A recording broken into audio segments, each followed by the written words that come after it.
Like the 96 Bulls, which was a super team. Like the 93 Bulls, which was a super team. Those are super teams. How was that a super team? Because in NBA history, there's only been 5 times the team had 2 All-NBA players and 3 All-Defensive players on their roster. Chicago Bulls had 2 of them, one in 93 and one in 96. Hold on 1 second. And in fact, no, hold up, shit. And in fact, there's only been 2 teams. There's only been 2 teams in NBA history to have 2 All-NBA first-team players and 3 All-Defensive first-team players on it. That's the 96 Bulls and the 1983 76ers. So that would constitute a super team. My man. First of all, because making the All-NBA and All-Defensive team is better than being an all-star. Bro, lay off the caffeine, man. And you look crazy as hell with all Ain't no caffeine, brother. Yeah, man. Yeah, brother. Go ahead. Yeah. I don't know where y'all find these weirdos. And GOAT James Kingdom. I know we a small channel, Ticket. I know you got a lot of things going on. I know that, but we are GOAT James Kingdom. Remember that shit. Write it down. Take a picture. Ajani the Exposer. GOAT James Kingdom. Let's stop that right now. Hold on.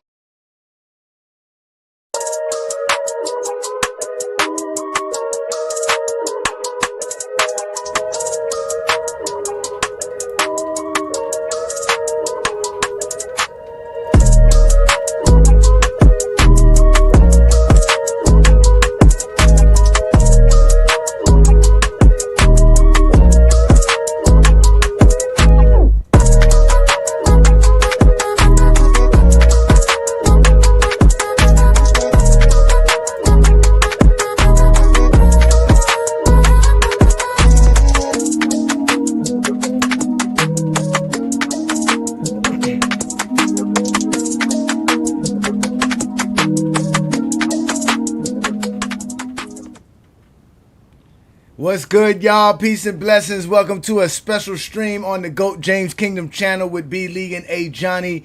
Y'all know what to do. Hit that like button. Hit that subscribe button. Welcome to a special Monday night episode as we're going to actually watch the debate between I and Ticket TV. Ladies and gentlemen, if you didn't get a chance to watch it, you get a chance to watch it here with me and B Lee. It is available to you guys on the Miami Heat Zone channel. Shout out to Martell for setting up the debate between Ticket TV and I. As you can see, it was a very heated and contested debate. A lot of things were said, a lot of things happened, and we're going to actually go over the debate right here with you. We're going to do a reaction video. This is a special members only panel, so we actually sent the link to all of our members, so y'all can go ahead and hit that link if you want to join Brandon and I for tonight's program, as we're going to go over the debate. Now, it's about an hour long, so you're more than welcome to sit down and enjoy it with us. We thank you again for joining us here. Shout out to everybody that's already in the comments. You know who I am. I'm Ajani the Exposer. I got my partner B Lee in the building. What's good, B Lee? What's good, everybody? Let's go ahead and get to this video so we can have some good laughs, because Ticket tried, but you know he hasn't heard nobody talk about LeBron James how we talk about LeBron James. So Johnny was on full exposure mode. So let's go ahead and get into this. All right, yes indeed, man. Let's get into this. This is fun. This is great. Now, Brandon, did you obviously you saw it. Before we get to watching it, what were your expectations when I told you, like, yo, Ticket TV said he's going to debate me one-on-one? You know, I know we talked about it earlier. We know that Jordan fans usually come with narrative only, and once they get upset, they start name calling us, calling LeBron a bum and trash because they can't handle what we're talking about. They think Jordan had no flaws. They think Jordan did no wrong. But once they say something about LeBron and we bring up the same thing about Jordan, it just turns into something else other than a debate. So you did exactly what you're supposed to do. You let them know that Jordan wasn't perfect, just like LeBron's not perfect. Both of them have their flaws, but Jordan had more flaws than LeBron James, and simple as that. Okay, yeah, boy, listen, you already knew Ticket was going to get personal. You already knew he was going to throw little stupid things. And right there, you already see it when he said, like, yo, you got that stupid thing in the background after I was schooling him about the Bulls. And it was hilarious. It is hilarious. So what I'm going to do is I am going to put the link up, right? It is a members-only show, though. If you're not a member, you're not going to be up here. I know who the members are in GOAT James Kingdom, and you are not going to be put up on the panel unless you are a GOAT James Kingdom member, and that is a fact. So shout out to all our GOAT James Kingdom members and all of our subscribers and everybody who supports us. Again, subscribe to the Heat Zone channel for setting it all all up. Subscribe to the GOAT James Kingdom channel if you're not a subscriber already. Because again, this is what we do here in GOAT James Kingdom. We have debates because people swear that they can just debate us because we're just LeBron fans. That's another thing I noticed, Brandon. Just because we're LeBron fans, now automatically we're easy to be debated. Like there's no contest. Like they think Yeah, they can it just is. show up and say anything. I mean, that's what they usually do because most LeBron fans just don't have time to go back and forth with nonsense. So they Mm-hmm. just say, yeah, okay, 6-0, 10 scoring titles, okay, and all right. And they don't really have any pushback with them, and you know, Lou and all the other Jordan fans and LeBron haters, and that's all they usually talk about. So, What the hell's going they on just come now? across the wrong LeBron fans to talk that shit too. That is facts. That is facts. Oh wait. See. Did you hear that background feed, or is that just me?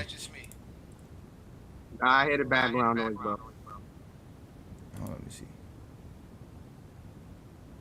Did you hear it now? I think something happened to your mic, Brandon.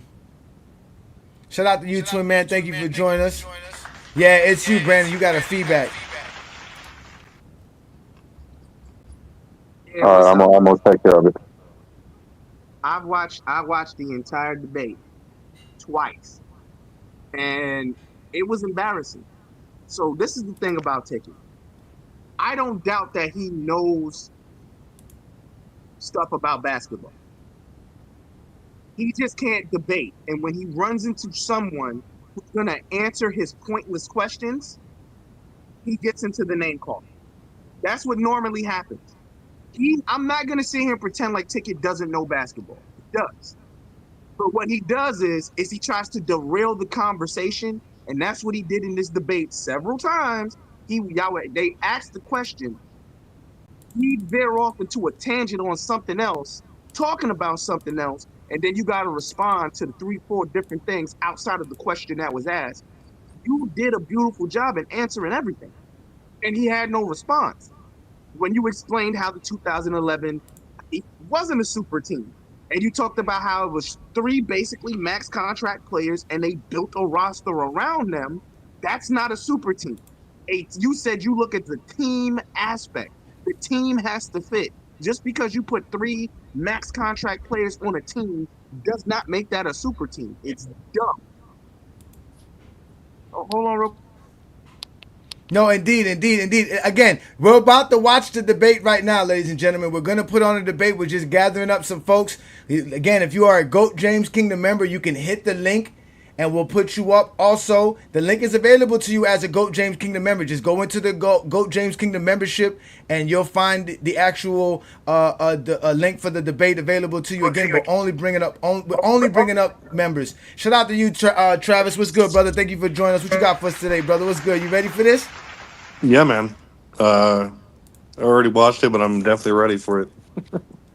Definitely, man. This was great. This was great, man. So we got a few folks here already. Everything is getting good to go. Like I said, ladies and gentlemen, thank you for joining us. This is a special GOAT James Kingdom stream. We're going to be watching me versus Ticket right here. I'm gonna go ahead and press play now. The host of the show, which is on the top left, his name is Martel. His mic was a little low. So we're gonna let it ride, and you guys let me know when you hear Ticket and me start talking if you can hear clearly, because we're gonna be playing this out, and it should be playing through my microphone. So let's go ahead and start the debate again, ladies and gentlemen. This is on the Heat Zone channel, which is available on YouTube. Go ahead and subscribe to them, especially if you're a Heat fan, because they talk about the Heat all the time. He is the one who set up the debate between me and Ticket TV, which was basically Michael Jordan versus LeBron James. Welcome to the Miami Heat Zone podcast. I'm your host, Martel Morales. Pushing up 5,000 subscribers. Guys, hit that subscribe button, and thank you for all the support. So today we have a treat, but make sure that you guys first go to Trent's channel at the Miami Heat Network. Subscribe to his channel. Go to Amir's channel, Team to Beat Miami Heat. Hit that subscribe button. Make sure that you go to Ajani's channel and GOAT James Kingdom on all of his platforms. Hit that subscribe button, and make sure that you guys go to Ticket's channel at Ticket TV on all of these platforms. Make sure that you guys go there and follow them as well. So Johnny, he's a big LeBron James fan, as you guys can see. Ticket, he's had a lot of viral moments talking about LeBron James. So let's just start off with this. Ticket, do you think LeBron James is the GOAT? No. I don't even know why it's a question. Okay, now Ajani, you obviously think he is the GOAT, correct? Without a doubt.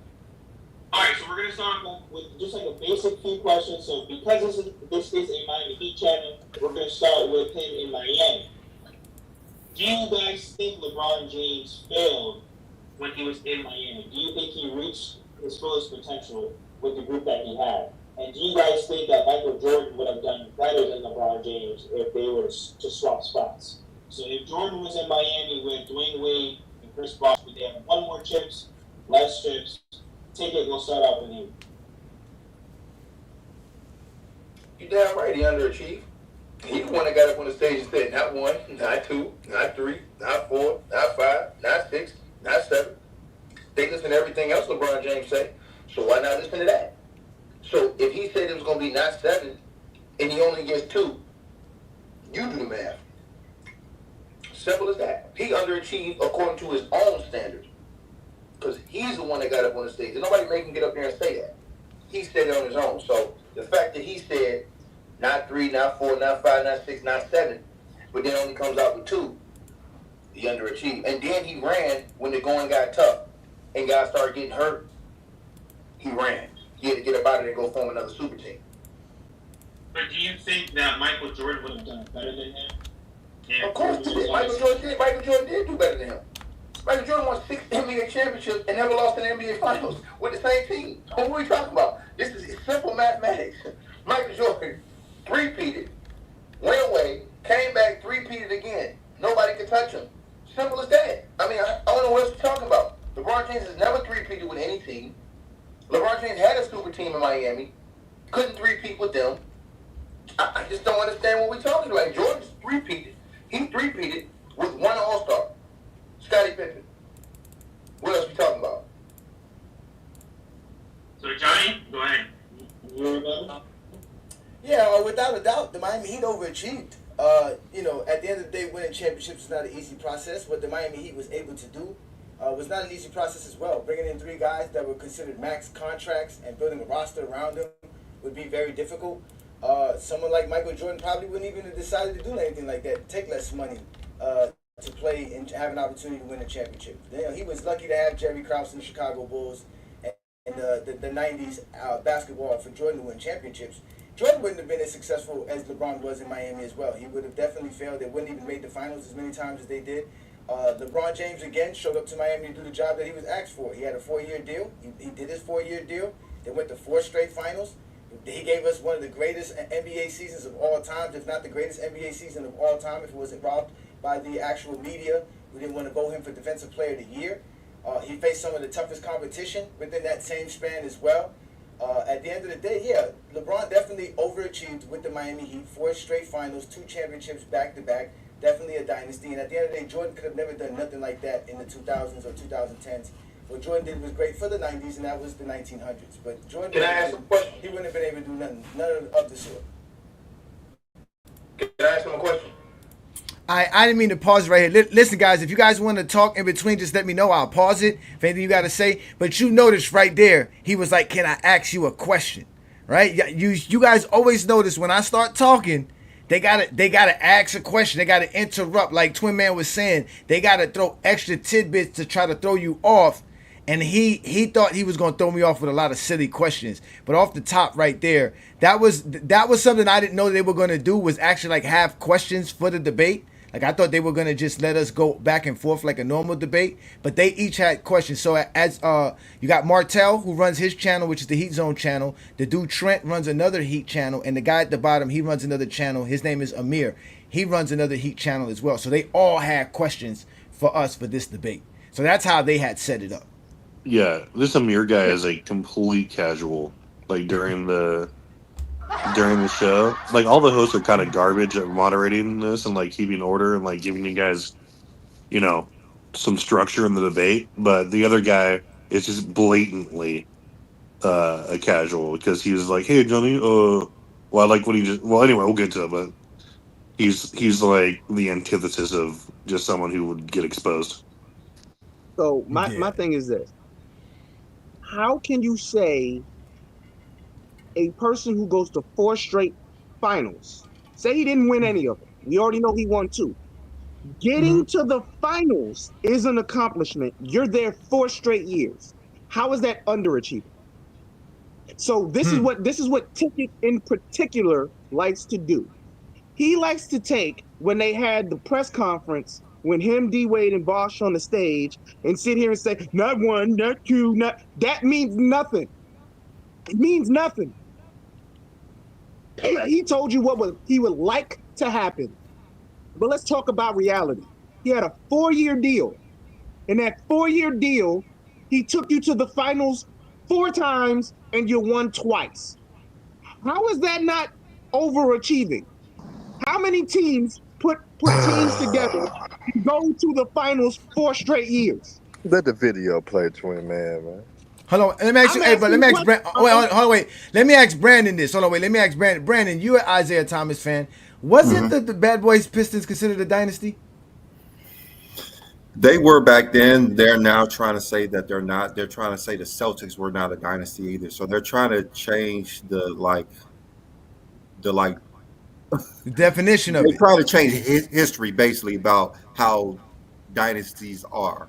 So I heard them saying the Celtics were the dynasty because they didn't win 3 in a row. Somehow you have to win three in a row now to be called a dynasty for some odd reason. When two-peating is very rare. Like there's only like 9 two-peats in general. Like in NBA history. And Steph did win 3 in a row, but somehow they're a dynasty. But the Pistons were not a dynasty and the Celtics were not a dynasty. Mm-hmm. It just don't make any sense. Just like the super team. Like if someone asked me what's a super team, I said that doesn't exist. It's something that's made up to discredit LeBron. That's all it is. I just wanted to know because I always thought, like I said, if you win back-to-back championships and you go to 3 to 4 straight finals in a row, that should be considered a dynasty. I know the other day Mars on Players' Choice said that he didn't think the Spurs was a dynasty, and they were arguing with him about that. But again, that was the initial question that they asked us. Again, I didn't know how the debate was going to go. There was no format set to me. It was just like, yo, can you be available, or what time can you be available? And when I gave him a time, they was like, okay, that's good. So we was, I just had to show up and be prepared for a debate with Ticket TV. Shout out to Hollywood Herm. He became a GOAT James Kingdom member. Shout out to you. Again, all GOAT James Kingdoms are members are more than welcome to show up on the panel today and have a conversation with us and have a great time. You also are available to perks as a member. We take care of content creators. So we appreciate you, Herm, as a content creator. We'll be able to help you do a lot of great stuff with what you do on your channel. Y'all make sure to subscribe to Hollywood Herm. And I also mentioned you in the debate, Herm. Did you get a chance to watch the debate? I'm just here to argue. I'm not twin man. You doing that arguing with yourself, man. I'm quiet, man. I'm gonna go watch the video and give my comments after. We gonna stop every 2 minutes because of you. So I mean, just enough, bro. Yeah, come on. All right, so let's let down for a second, man. Herm's here to defend his daddy Ticket. That's all that let's is. Go. Let's go. Hey, twin man, I'm gonna let you know this. I finna cook both of them because both of them to me, I get to that later, but both of them to me did not do what I expected them to do. So I'm gonna cook both of them. Unlike you, I hold everybody accountable. All right, well, go ahead and start seasoning up your plate and go ahead and put your apron on. Let's watch the show. Let's continue on. Again, this is Ticket versus Ajani on the Heat Zone, on the Miami Heat Zone channel. Y'all make sure to subscribe to all of these channels. This is what we do best. We talk basketball. Shout out to Martell. You guys know what we do here in GOAT James Kingdom. This is a special a watch of me and Ticket go at it one-on-one. I heard all the cap right there, so it's time to address the cap. First of all, you said that LeBron James underachieved. How do you underachieve when you're up in the NBA Finals and you get walked down and smoked by the Dallas Mavericks? First of all, so let's just talk about that. Let's start right there with that finals.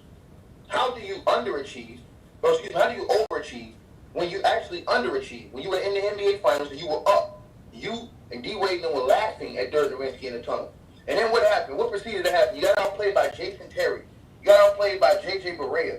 You got outplayed by role players on your way to your first NBA Finals loss in Miami. It was absolutely disgusting. It was disgraceful, and we never seen Michael Jordan have a performance like that in the NBA Finals on the big stage. And it's blasphemous that you say that because it makes me think, how old are you?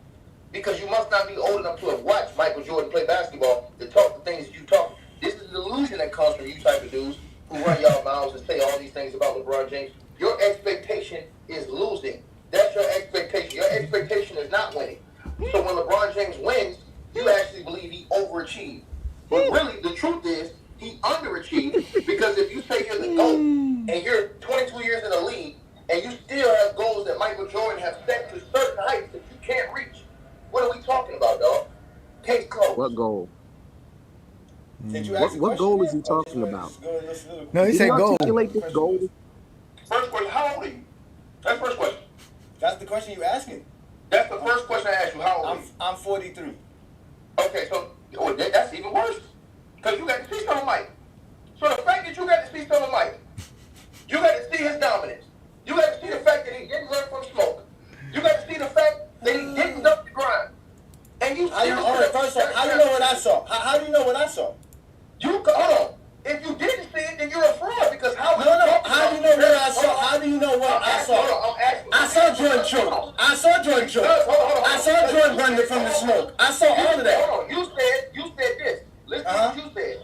Mm-hmm. You made a comparison. Uh-huh. You can't make a comparison without seeing the other guy. So when I asked you how old you were, you were old enough to where you should have seen the second half of Mike's career at least. So if you saw the second half of Mike's career, you had to have seen that in order to make a comparison to LeBron James. Yeah, he dug the smoke. He dug the smoke the second half of his career. No, He dug the smoke second half of his career. That's not true. No. Yeah, that is true. That is No. true. The second half of his career, he won 3 world championships. He dug the smoke. He dug the smoke. He quit 98. Oh, 98, what are you talking about? He won a championship. He quit the game of basketball because he couldn't have Scottie Pippen and Phil Jackson. Let me get this. LeBron didn't quit. He went to go win another championship somewhere Hold on, else. let me ask you a question. Let me ask you a question, sir.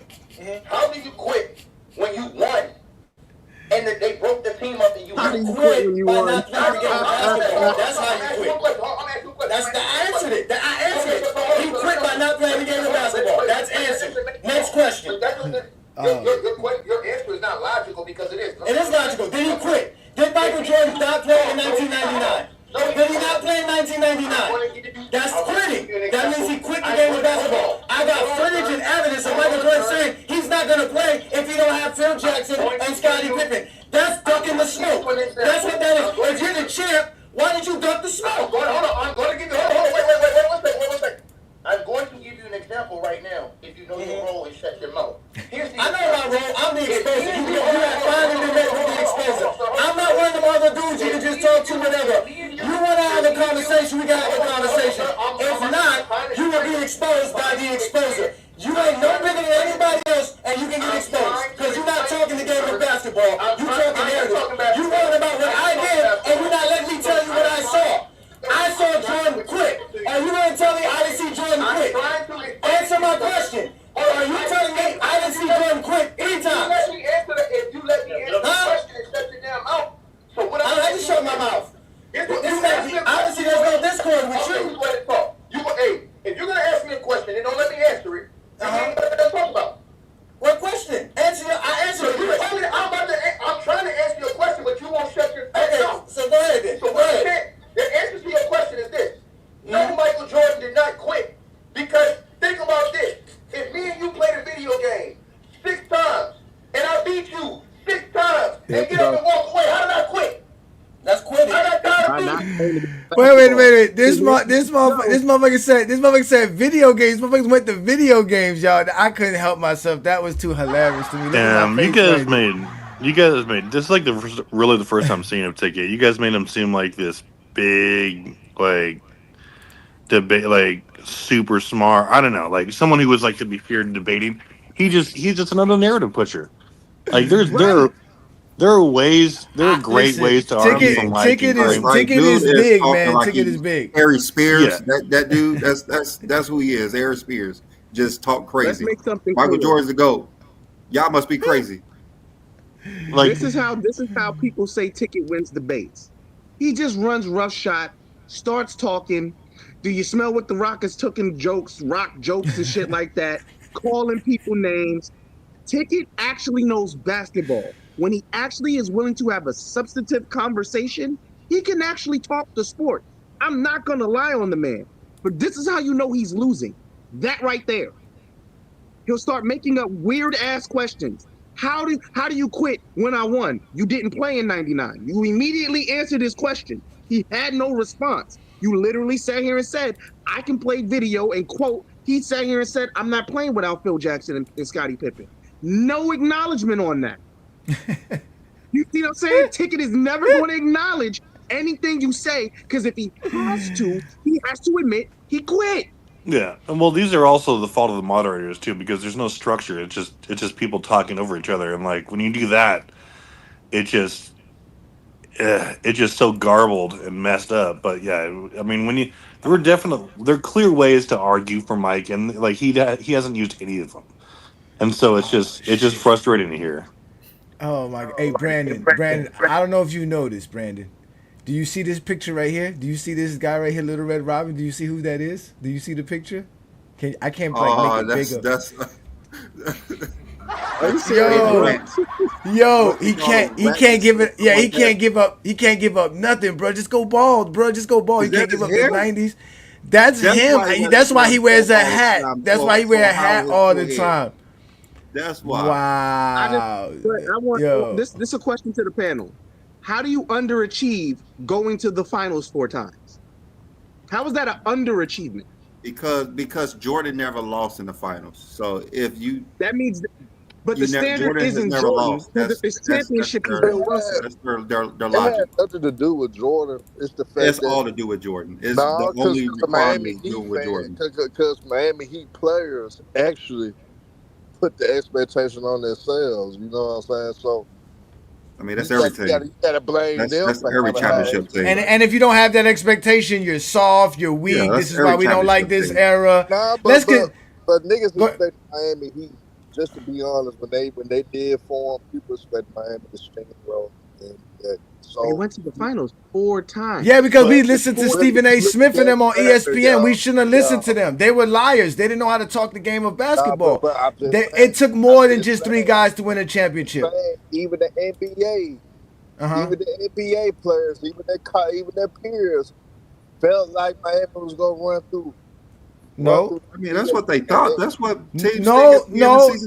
That's not what Boston thought. Wait. When Boston beat us that first game of the season and they asked Boston, are you afraid of Miami? What did Rondo say? We run the East. We Boston. The teams the dudes that play are not afraid of players. This is not the 90s where you are terrified of the play. Yeah, no, they know. Again, I could go to numerous interviews. I can go to numerous. I just want to. So Herm, you agree with Ticket? The Miami Heat underachieved. They didn't live up to the expectations that they put upon themselves. How? That's what I'm saying. Hold up. So again, simple question.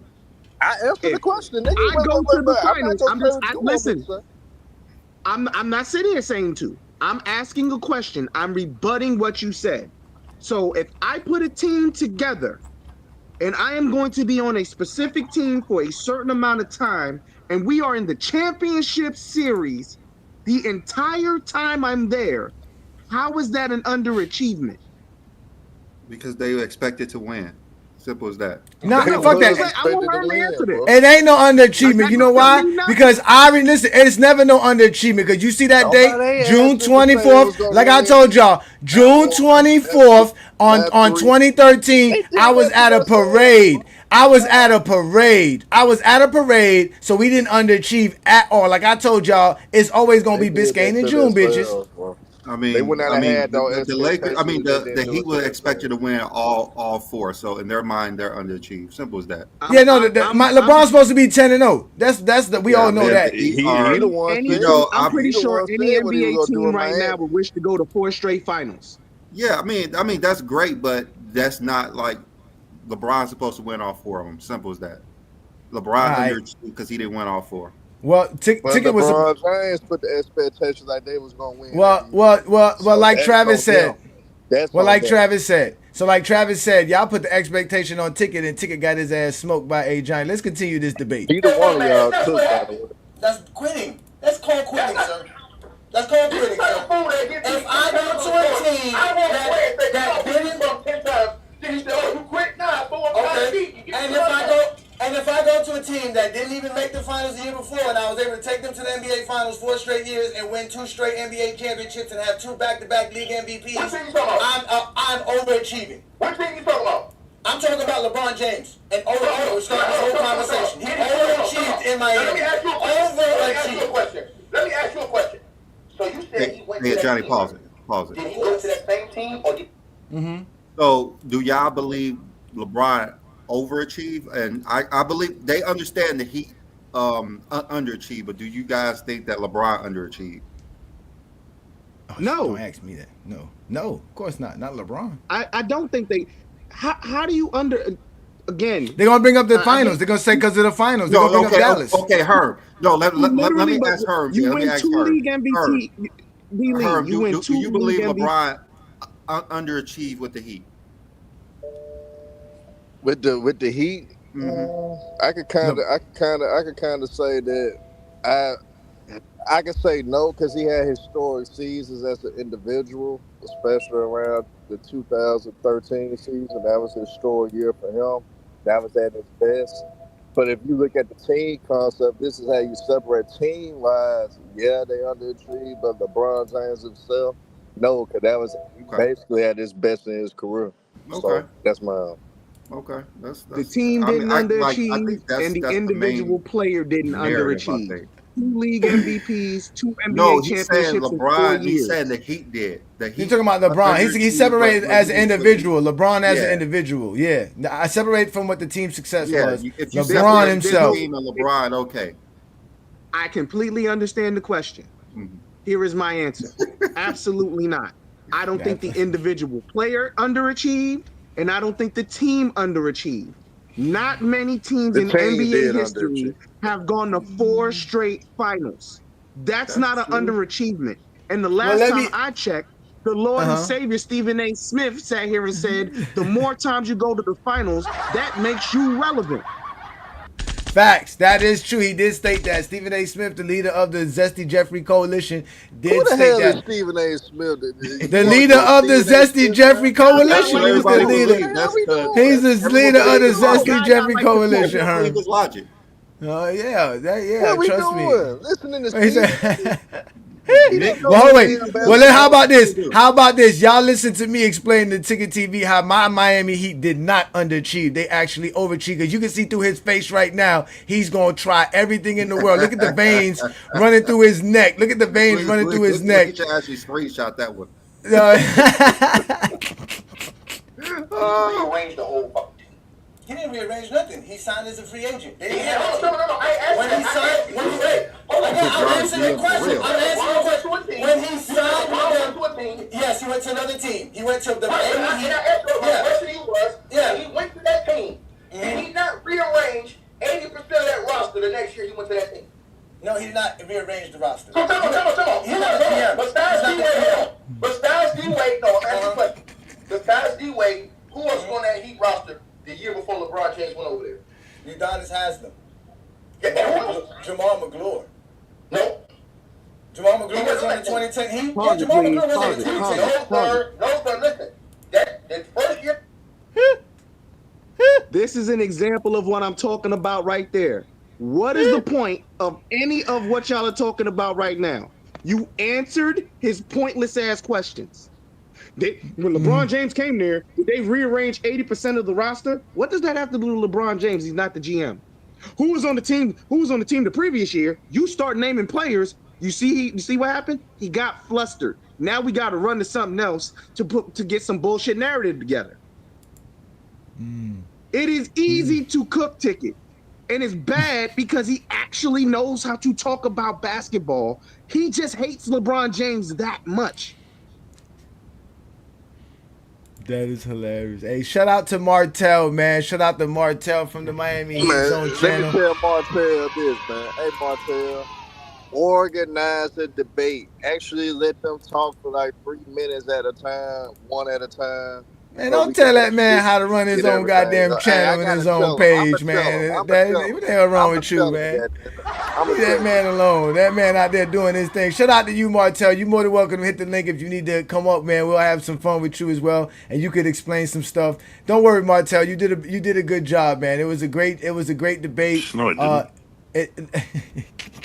Thanks, Travis. We gonna hold people accountable tonight on the panel. We holding people accountable. That's right. We know you're gonna do that, Herm. Let's go ahead and continue because as you can see, Herm ain't the holding shit accountable. He ticket here to starting defend to his look. bag. As y'all can see, ticket is starting to focus because he need focus. He's trying to identify who I am because I'm dropping too much knowledge. So now he has to start looking at what I'm doing, who I am. As you can see, I'm smiling, enjoying myself in GOAT James Kingdom Royal Palace with LeBron behind me. That's just what I do best, man. This shit is fun. Let's go ahead and continue. Again, this is the debate between Ajani and Ticket TV on Heat Zone, Miami Heat Zone channel, and that is available on his platform right now. It's also available to all GOAT James Kingdom members, and we will go ahead and post the whole debate after tonight's live. Thank you for joining us. This is a special subscriber and member show. Shout out to all of our members. Shout out to Twin Man, Travis, Herm, all you guys who support us. We appreciate you. Again, ladies and gentlemen, hit that like button, hit that subscribe button. Don't be afraid to be a member of our channel because we do big things like this, like exposing Ticket TV. LeBron James went to the Heat, sir. You know who his team was? Hold on. Do you know who his team was, sir? I'm a Heat fan. He's a number Heat fan. Hold on, the first year, hold on. The first year LeBron James went to the Heat, call up the roster, sir. It was him, Mario Chalmers. It was him, Mark. It was him, Mark. It was him, Mario Chalmers. The two guys that were still there was D Wade and Udonis Haslem, because they took less money to bring Haslem back. Okay. Then you had Chris Bosh. Okay. Right? Mm-hmm. Then off the bench, didn't you have Gary Payton on that team? The next year. They had Joel Anthony was the only. Joel Anthony. It was Joel Anthony and Jamal McGlure. They added El Gauskas. They added Carlos Arroyo. They added Smike Bibby. So they added the whole thing, right?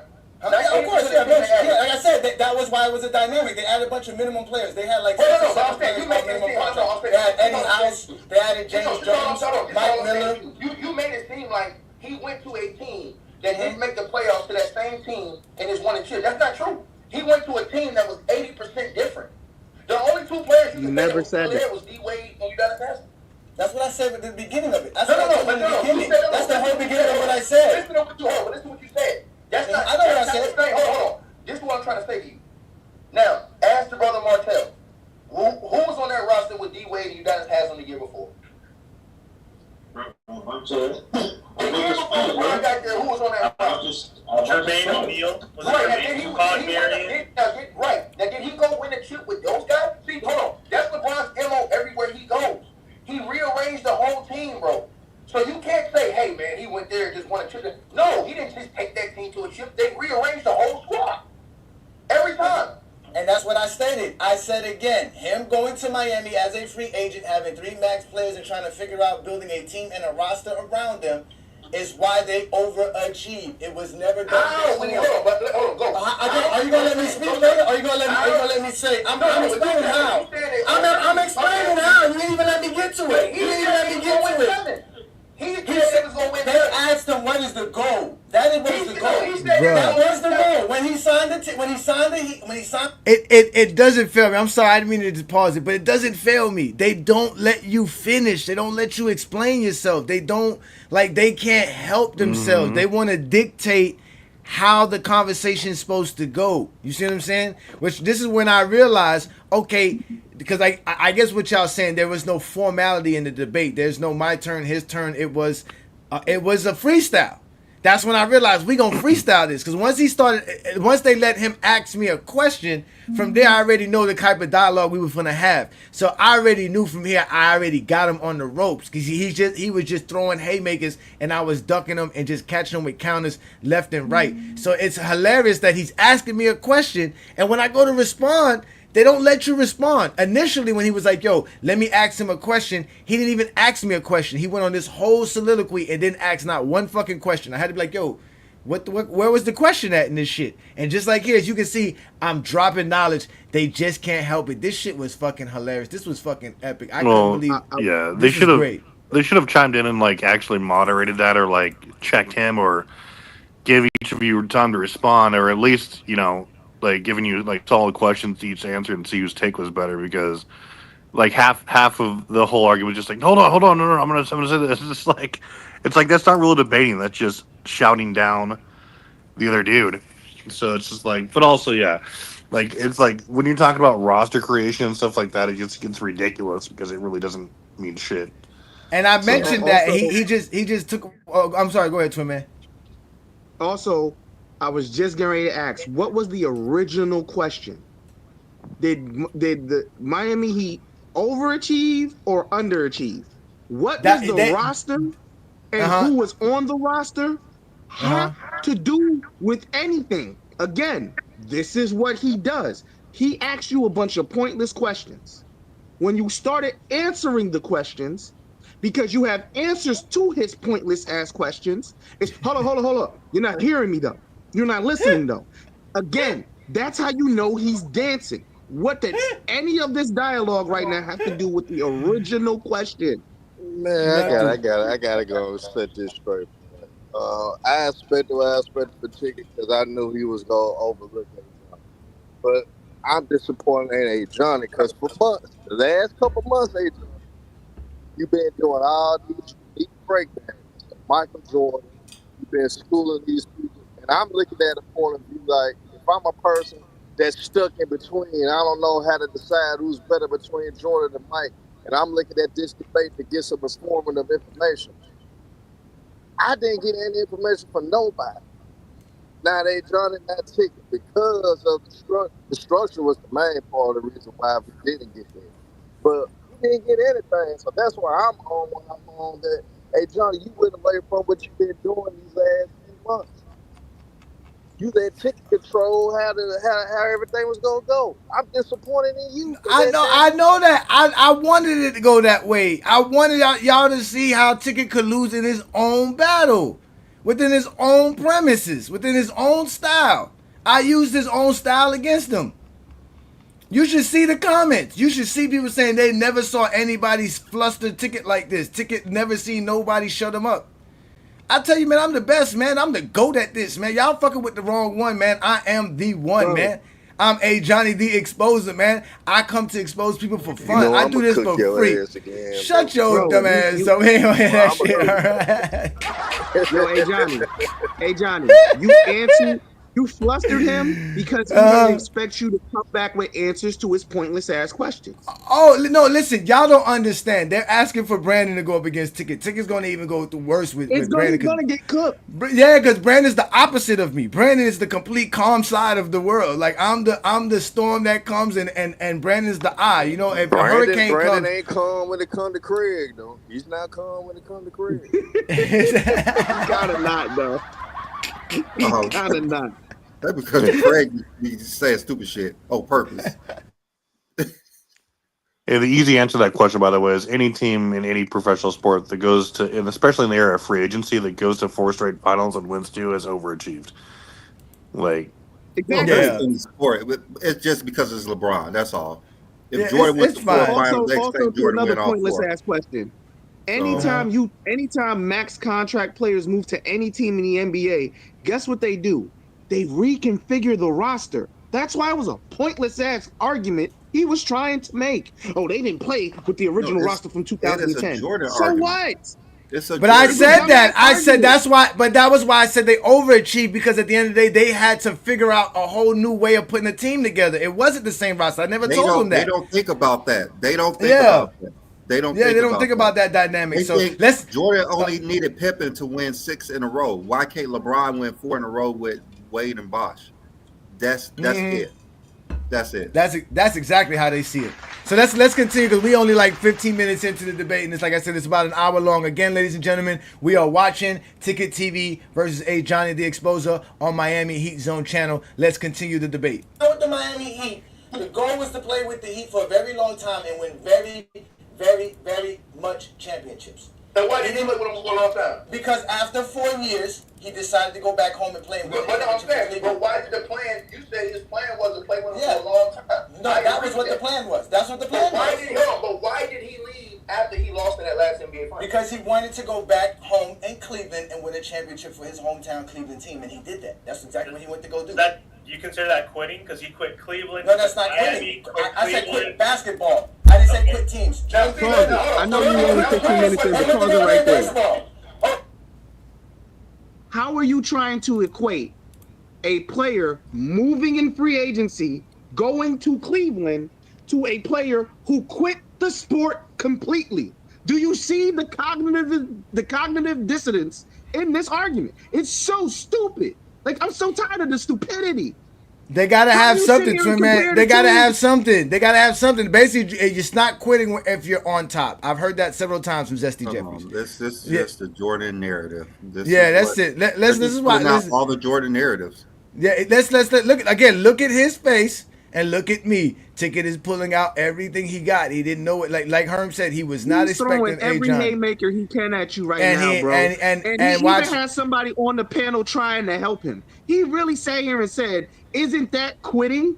How is it quitting if he went from one team to another team and someone left the sport completely because he couldn't have the coach and the player he wanted?" And let me, bro. I'm gonna make it make sense. Watch how I break it down. Team to beat is on point. Hold on. Team to beat is on point. Because he took my next question from me.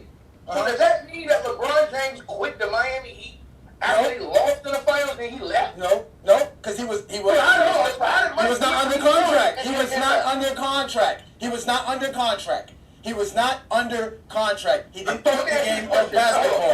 He continued to play. He has the right to move on to another team. There's nothing that says he can't go to another team. There's nothing that says that. Do you know the NBA regulations? Of course I do. I'm an NBA fan. Okay, so let me ask you this question. LeBron, so then, according to what you said, LeBron James is about to quit now then. Because LeBron James got 3 more years on his deal in LA, and he said he might retire in 1 or 2 years. LeBron James has 2 years left with a 1-player option. No, he's got 3 years. Hold on. LeBron's last year, exactly. LeBron's last year after next year is a player option. That's in his contract. You're not hearing me. Hold on. You're not hearing me. You don't know basketball. You should have got yourself together. You should have got yourself together. That still doesn't mean nothing. That doesn't mean nothing. Hey, that's your problem. We all play basketball. We've all played basketball. Hey, my man. That's your problem. We've all played basketball. And we've all been as unsuccessful at playing basketball as you have. How much money you make playing pro ball? I made a couple of M's. I make enough money. I made about $2.5 million. I made about $2.5 million playing pro basketball 16 years. Okay, great. Oh, wow. The ultimate haymaker. Yeah, that's great. Make sure you invest. Make sure if you invest and take care of group economics. Take care of your community, brother. Good job. Your ticket. Can I ask you a question? What? Where you at right now? I'm in the DR right now. Should never said that shit. Just wondering. Should never said that shit. No, it's a mixture. No, don't let him off the hook, hold on. You ain't got me yet, brother. Hold on. I want you to answer the question, though. You said that Michael Jordan, who was with his own team, that I want you to think about this. He went to 6 finals, won all 6. So let me ask you this first question. How many times do I got to beat you before I can walk away and go home? I tell you what, the 19 years it took. I'm not answering that. I'm asking you. I just answered the question. The 19 years it took for you to play your career, that's the amount of time you should have played. I said 16. I asked you that. I said how many years? I said, Jordan's career wasn't 6 years. No, Jordan's career wasn't 6 years. Jordan's career was 19 years. It lasted 19 years. No, it did not. Yes, it did. Jordan's career only lasted 15 years. You can say 14. 1984 to 2000. Career only lasted. Hold on, wait. I know you said Steve Jeffries can't count. 1984 to 2003 is 19 years. It took Jordan 19 years to play 15 NBA seasons. That's why he quit twice. That's not true, bro. Can you count? Ticket. My man. Listen what I'm telling you, Ticket. It took Jordan 19 years, calendar years, to play 15 NBA seasons. There's something wrong with this dude, bro. I don't know where y'all. Oh, there's nothing wrong with me. There's nothing wrong with me. No math is wrong. You should get out of the DR and come back to America and learn math. That's 19 years. So Jordan should have had 19 years of NBA seasons. He doesn't have that. That means he quit twice because he was scared and ducking the smoke. That's the fact.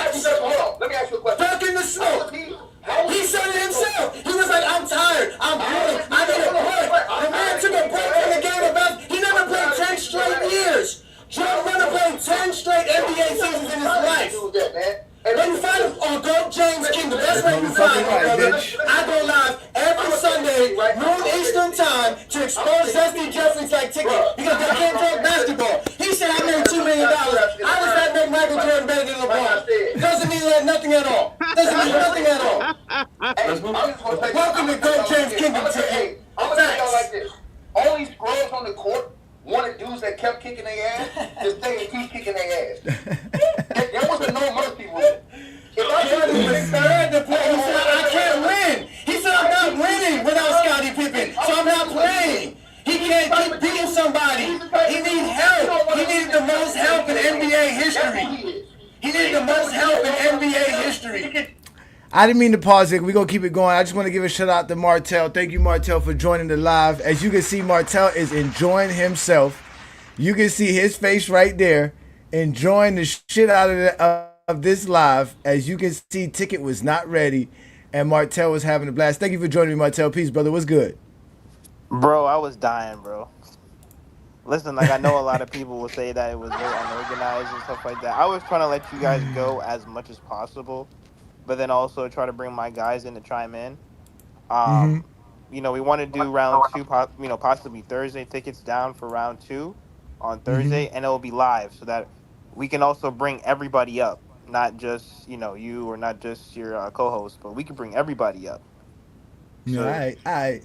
No doubt, man. Shout out to you again. Y'all make sure to subscribe to the Miami Heat Zone channel, especially if you're a Miami Heat fan. I subscribe to that channel on my channel and also with GOAT James Kingdom. He does a great job representing the Heat and giving us great updates. We wasn't able to do a Miami Heat show today on GOAT James Kingdom, obviously, because we're doing this. And thank you, Martell, for setting this up. As you can see, this was great content. So let's continue on with the debate. Again, as you can see, Martell is enjoying himself. Team to beat. Amir cannot believe that I just said Michael Jordan had the most help in NBA history, and Ticket has lost his mind because he did not realize that GOAT James Kingdom actually exists. And now he finally met GOAT James Kingdom, and he's actually, like Martell said, he's ready for a debate within 3 days. He's actually getting in shape tonight for Thursday night. Okay, hold on. Okay, so guys, hold on one second. So Amir, please ask the next question so that we can keep going. I got that, but I got to unpack that. He said that Jordan needed the most help having Scottie. Jordan had the most help in NBA history to accomplish the 6 championships he had. Yes. That is unreal. The fact that he literally went with D-Wade, Chris Bosh, got Kevin Love at age 25, traded to his team when he went back home, and then got Anthony Davis. I ask you this. Let me ask you a question, Amir, since you ain't have a question to ask me. Answer this question. Who has the most teammate that went to the All-NBA and the All-Defensive team in the same years? Who has more, LeBron James or Jordan? Scottie Pippen, obviously, because of the defensive piece. Obviously. And All-NBA. It doesn't matter. He's an All-NBA player. Has Jordan ever won an NBA championship without an All-Star, All-NBA, or All-Defensive player on his team? Yes. Yep. No, he hasn't. Yeah, come on. Jordan never won an NBA championship without an All-Star. He did with the Scottie first. Pippen was an All-Defensive player every year. Jordan won. Scottie was All-Defense every year they won a championship. All-Star, All-NBA, or All-Defensive team. LeBron won a championship without none of that. No, I didn't. This is recorded. This is recorded. Yep, it is. That's what I said. That's why I love YouTube. Has LeBron James ever won a championship without? Has LeBron James ever won a championship without an All-Star on his team? Yes. When? 2016. Who was the All-Star he won without? Nobody on the Cavaliers made the All-Star in 2016. Nobody made an All-NBA on the Cavaliers beside LeBron in 2016. I said, hold on. Nobody made an All-Defensive team on the Cavaliers in 2016. That's where T goes to his phone like a clown. Nobody on the 2016 Cavaliers was an All-Star besides LeBron James. In fact, he beat a team that had 3 All-Stars, 3 All-NBA players. Jordan never beat a team with 3 All-Stars and 3 All-NBA players on the same roster. Go find it. Go fact check. Pull out your phone. And then to sit here and try to give an excuse on why he wasn't an All-Star. He just wasn't an All-Star. It doesn't matter. Just a cherry-picking mofo right here. No, it's not. Because when Scottie Pippen didn't make the All-Star team in 1998, you'll say Jordan won a championship without an All-Star teammate. Hold on. You gonna tell the truth why you cherry-picking, sir? He said he telling the truth. He said you telling the truth. And he said you telling the truth. That's facts. Again, you have now been exposed by the exposer, and you're more than welcome, Ticket. You're gonna tell the truth. Why you're cherry picking is what I said. I'm telling the truth, though. I'm telling the motherfucking truth. Why don't dudes always talk about cherry picking as they cherry pick? Jordan had more help than anybody in NBA history. Than anybody in NBA history. I don't know why I hate to do it. Pause it real quick. I hate to do it. Why didn't Go ahead. I'm listening. Go ahead. He's sitting here right now. He's sitting here right now talking about cherry picking, right? Mm-hmm. Right? When he talked about 2011, isn't that cherry picking? Anytime these dudes talk about a bad performance LeBron James has ever had, is that not cherry picking? How do these dudes not understand that they are contradicting themselves in their own goddamn argument? Listen, I'm more surprised and I'm more astonished by the fact that Dominican Republic got the Wi-Fi where both his phone and laptop could work at the same time. Lol. And listen, man, like I said, y'all see this man. Look at him. He didn't even know that. They didn't even know that. He was asking me questions he didn't even know the answers to. He didn't even know that. That's how much they be lying to one another, that they don't even be knowing the answer to these questions, man. This shit was fucking classic, man. This shit was classic. Let's continue. Again, this is debate between Ticket and Ajani the Exposer on Miami Heat Zone channel. Y'all can go check it out right now. It's available on the Miami Heat Zone page. And also, it's available if you are a member at the GOAT James Kingdom platform. I will be posting this right after this live. Thank you for joining us. We're doing a special member reaction of this particular debate. As you can see, Ticket is really reeling. I don't think he's going to wear that 93 finals hat anymore. It's going to be a bad memory. It's only going to be a actual symbol of what Ajani did to him during the debate he was definitely not prepared for. So let's continue the debate, ladies and gentlemen. Thank you for joining us. Hit that like button. Hit that subscribe button. Welcome to GOAT James Kingdom. Kyrie make the All-Star team that year? Because he wasn't an All-Star. Nope. Tell the truth. Because he wasn't an All-Star. That's not true. Tell the truth. Because he wasn't an All-Star. Because he got hurt. Because he wasn't an All-Star. Getting hurt. He got hurt. Come on, so let me get it straight. Hold on, let me get it straight. Also, he can't be an All-Star if you're hurt. Wait there. Kyrie Irving was an All-Star from his second year in the league. Every year, from his second year, third year, fourth year, and in the fifth year, when they won, he didn't make the All-Star team that year. You know why? Because he was hurt. That's why he didn't make it. So basically, you were still correct. He wasn't an All-Star. Wait. But he was still All-Star caliber player. Let me say this to you.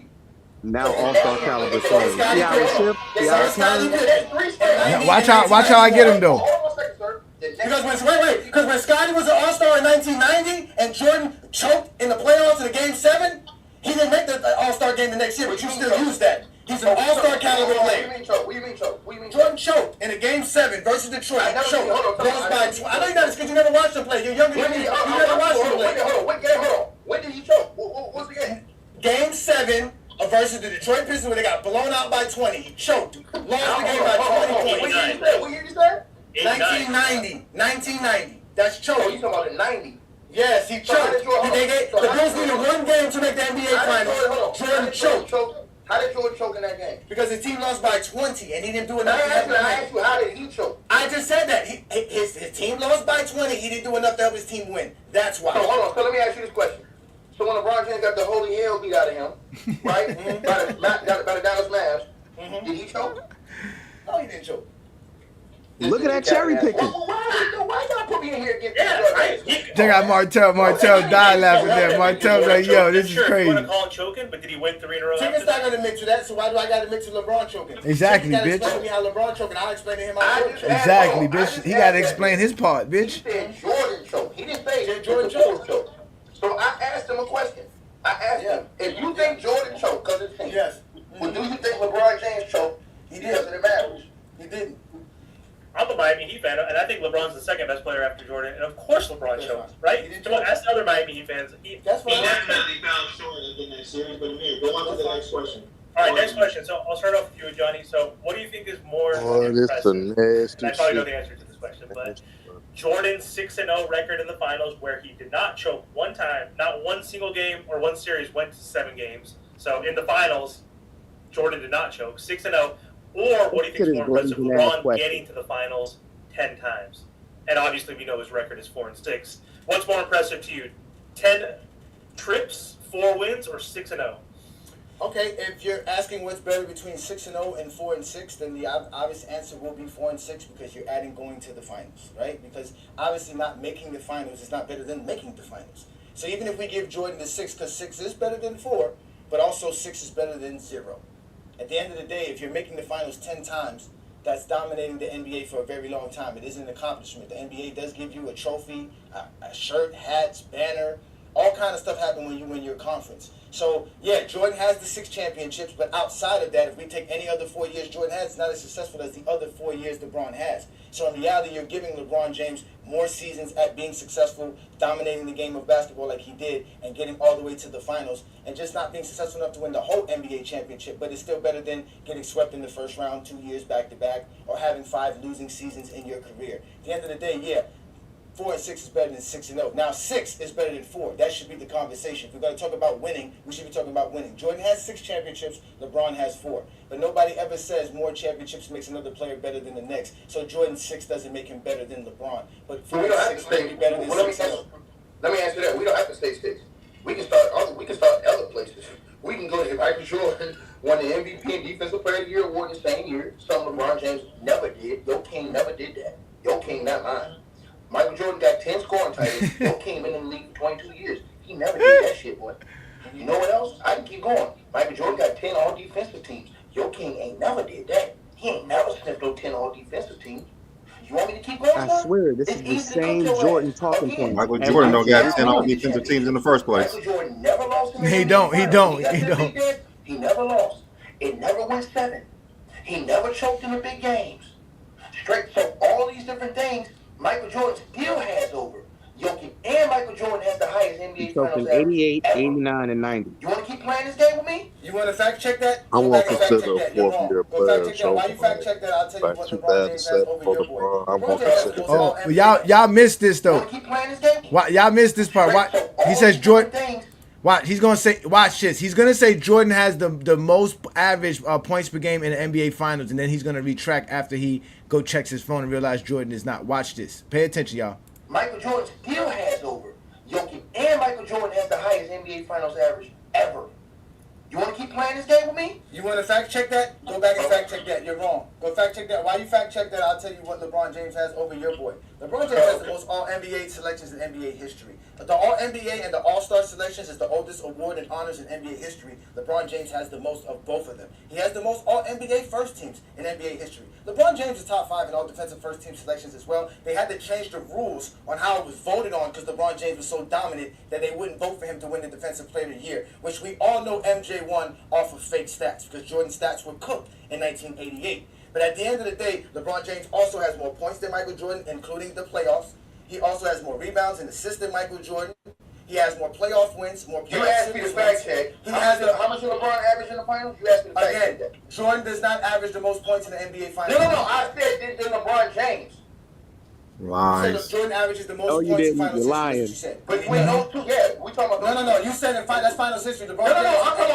I'm saying between those two. Man, everybody knows Rick Barry. Yeah, he just lied. Everybody don't know that's the problem. Everybody think it's Jordan. In the finals. Jordan does. It's actually Rick Barry, but it's not. Jordan's like top 5. It's Jordan because he averaged 41 in that one final series.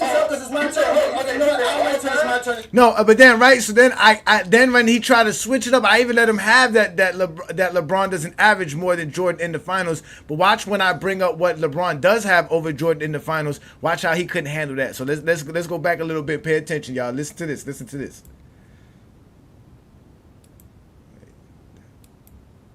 What the hell just happened? LeBron James averaged a double-double in the finals. Jordan doesn't. Jordan is only one. No, you're not here. Jordan is the only. Jordan's one of few players. Don't repeat yourself because it's my turn.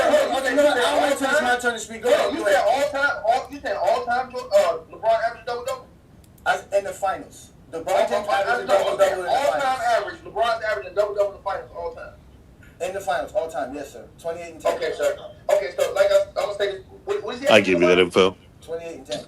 Okay. Yeah, but here's never double-double. That's what I just said. Double-double. I just said a double-double, man. One more time out. Go through the fact check where I drop my knowledge. So this is what happened. I can't get a chance to speak my tell us what we gonna do because this man cut me off, brother. I can't get a chance to get my speak off because he was wrong. Because he said Michael Jordan averaged most points in NBA history. He was wrong. You were wrong there. Jordan doesn't average the most points in finals NBA history. I was comparing him to your. No, you were wrong. That's what you was wrong. You got out there right now. Look at that, I know Ryan. that's where's your son? You taking care of him? When you Hey, guess what? I know you're dealing with you. I know you're dealing with you. That's most points in NBA history. He was wrong. You were wrong there. Jordan doesn't average the most points in finals NBA history. I was comparing him to your. No, you were wrong. That's what you was wrong. You were wrong. You got out there right now. I know that's where's your son? You taking care of him? When you Hey, guess what? I know he's not in DR with you. I know he's not in DR with you. That's the facts. You a zesty devil. You don't take care of your kids. Make sure you pay your child support, bro. I'm in Miami. This is where I be at. I mean, come to Miami, nigga. They ain't scared of you. Come to Miami. That's what Zesty Jeffries do best. They become Goat James Kingdom groupies. They take flights to see other men. Here we go, y'all. Another Goat James Kingdom groupie who wants to come meet up with Ajani. Go ahead, brother. Brush your teeth. That man said brush your teeth. Cap though, bro. I know that. You love to go see other men. You take flight to see other men. Where am I capping? I live in Miami. You can come see me, and you can be a DJ City Girl groupie if that's what you want to do. The reason I said you cap, you bone, because Jordan did average a double in '91 when he averaged 31. He does not average for his finals record. His finals is not a double-double. He did don't it. even average a double for his finals record. So what's he talking about? Yes, he does. He averaged 28 and 10. Yes, he does. No, he don't. Yeah, it does, Herm. Herm, you're wrong. Let it go, Herm. You're wrong. I did a whole segment on that shit. LeBron James averaged 28 points and 10 rebounds per game in his finals NBA history for 55 games that he played. It's funny that y'all know he's 22 and 33 in the finals, but y'all don't know that he's 28 and 10 in the finals. Well, only him, Shaquille O'Neal, and I think another player is the only players that actually average a double-double with over 25 points per game in NBA finals history. And 50% true or 50% better true shooting. As you can see, listen, if you watch right now, Ticket TV is looking for more drink. He can't believe he ran out of drink. He's going to need some more drink. He didn't realize what he was getting into. While I was sitting there sipping my drink because I already knew what was about to happen. So let's go ahead and continue, ladies and gentlemen. Again, this is the debate between Ticket TV and Ajani the Exposer on Miami Heat Zone channel. Y'all make sure to subscribe and like the all channels, and also check out all the membership for all the channels, because again, we're all content creators and your support is well appreciated, and we show nothing but love and respect to all of our members and subscribers. Thank you again for supporting what we do. Again, y'all, enjoy y'all Monday evening. As you can see, Ticket TV is reeling. I tell you what, a Dominican woman made extra money last night after what I did to him. You know all the time. That's some GJK City Girl groupie shit. Only City Girls gonna take flight to go see other men. That's what you do. Make your point. Go ahead, make your point real quick. So as I stated before, there's a whole bunch of stuff LeBron James has over Jordan. Like I said, he has more playoff wins, more playoff series wins, made the playoffs more, had more winning seasons, was able to win championships on every team he's ever played on in his life. Jordan can't say that. LeBron has won on every team he's ever played on in his life. Doesn't matter if it was NBA or not.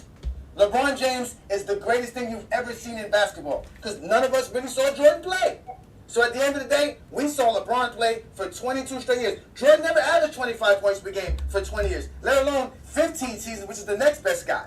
Jordan never did nothing like that. Jordan doesn't have 40,000 points. He doesn't have 11,000 rebounds. He doesn't have 11,000 assists. He doesn't have none of these things. Let me ask you this question. He has 10 scoring titles and he's scoring. It doesn't matter. If Jordan didn't average that, why does he have more scoring titles than LeBron James? And why does he have a higher career point average per game than LeBron? Because scoring, listen, Jordan was the best scorer for 10 NBA seasons. He beat everybody for 10 NBA seasons. I'm asking you. LeBron James beat everybody. Jordan averaged more points than LeBron because he takes more shots than LeBron per game. That's why. Come on. How many shots? Hold on. How many shots does LeBron James take per game for his career? Less than 20. He just falls into the trap every time. Well, let's pull it up right now. I got you. I know you keep pulling this up. I don't know. Listen, let's keep hoping that Dominican Wi-Fi works well for you. Hey, sir. LeBron James for his career takes 19.6 shots per game. That's less than 20, correct? Is that less than 20 tickets? Let me finish. When he was in Cleveland, Just let me finish. What is there to finish? What is there to finish? Wait. Talking about for career. Let me finish. The reason why I gave you context in that is because as you get LeBron's playing to advance older stage as far as now we need context. So when you do you that, made a claim, you're playing with you other were wrong. superstar players like AD, these other guys. Your shots ain't What does that as have to do much with as your they claim, used to sir? be when you were younger. So what I'm saying is that Michael Jordan, when he was playing, Stop he at didn't play. 2018. Hold on, let me finish. Go back to 2018. What was the field goal attempts per game? No, because all you're doing is capping. You got to is capping. 19.9. Can I finish the 20? Is that less than 20? I mean, I'm good with math. They both less than 20. If you don't round No, up. Jordan averaged 22.9 for his career, and in Chicago it was over 23. No. That's not true. Let's wrap this one up because I got a question Bro, for y'all. this is ridiculous. Hold on. Before we do that, I would love for Ticket TV and Amir, since they're the Jordan guys, to show me the scorers Jordan had to go up against that were as good as Tracy McGrady, Allen Iverson, Kobe Bryant, that's easy. Kevin Durant, Stephen Curry. Wait, let me stop. Let me finish. No, I'm baby Allen Iverson. So he's not even gonna let me finish the question. One mic. He's not even gonna let me cook. Jordan ain't gonna let me cook. Hey, hold on, Tigger. Let him go real quick. Hold on, Tigger. Again, like I said, name the players that Jordan had to win scoring titles against that were as good as Tracy McGrady, Allen Iverson, Kobe Bryant, Kevin Durant, Stephen Curry, Westbrook, James Harden. These are guys that are winning scoring titles. Joel Embiid, Luka. These are guys that are winning scoring titles by LeBron. I can answer your question. Name me a player that averaged 30 points per game or more. Let me finish. How about that? Let me answer. John First of all, Moran, your question sounds dumb as shit Jason because if you know Tatum. basketball, you would know the pace of you would know the pace of the game and the way they played was different from today. Today they Always jack up go a to bunch the of 3-point shots, and they have a bunch of they have way more possessions because of how fast they play. Back then, you played more team basketball. When you slowed it down, it was more half court ball, and the scores were lower. Now, with that being said, sir, there were still elite scorers in the league. Let me go ahead and get up in on your helmet. He played against AI, fool. That's one. So let's take AI off the board right there. He played against AI. What about Alex English? Did you know about him? What about George Gervin? Did you know about him? I'm asking you a question, sir. What George Gervin was not in Jordan's era. What about Olajuwon never averaged 30 points per game. What about Hakeem? He never scored as good as those guys that I'm talking about. Hakeem is not as good scorer as any of the guys I mentioned. I'm naming you. Hold on, sir. Listen. You asked me dudes that was in Jordan's era. That were good scorers. They were not good scorers. They were not good scorers. What are you talking about? Not as good as the guys I named, Kevin Durant. Again, you talk about the pace. I'm talking about players who played in the 2000s, in the slowest pace and the lowest scoring era. I brought up Tracy McGrady.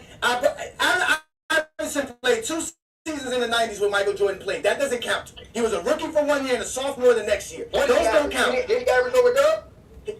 Did he average 30? Like Kevin Durant and them do. Hold on. LeBron didn't come in the league until 2003, sir. Exactly. And he had Tracy McGrady. So listen. When LeBron James played Allen Iverson was on the down. He was on the down. He was winning scoring titles. Iverson was winning scoring And titles. Gervin wasn't? What about Gervin? No, you're not listening because you don't know basketball history. Let me say my sentence, sir. You got to remember, AI was at his peak when he played the Lakers in the finals back in the early 2000s. That's when AI was at his peak. After that, hold on. All up until then was AI was destroying the league. After that is when AI's decline started, sir. All of this is what he's talking about. Then when Chris Webber and them started coming on. Look it up on your screen right there. That's when the decline started. I know. Wait. That's what I know. From 2000, wait 1 second. Go from 2003 on with AI and tell me what he averaged. In 2005, Allen Iverson averaged 30.7 points per game. Again, tell me who in Jordan in the 90s, when Jordan won 7 scoring titles, was averaging 30.7 points per game outside of Michael Jordan. My man, nobody tell me. Once again, I'm going to say this to you again. That's 2005. That's 2005, Ticket. You keep getting exposed by the exposure. This is fucking epic. My brother, let me answer the question. You have to realize and recognize the game was played differently than it was today. How can I now prove it's that? played different. The 3-point Always shot an for excuse, bro.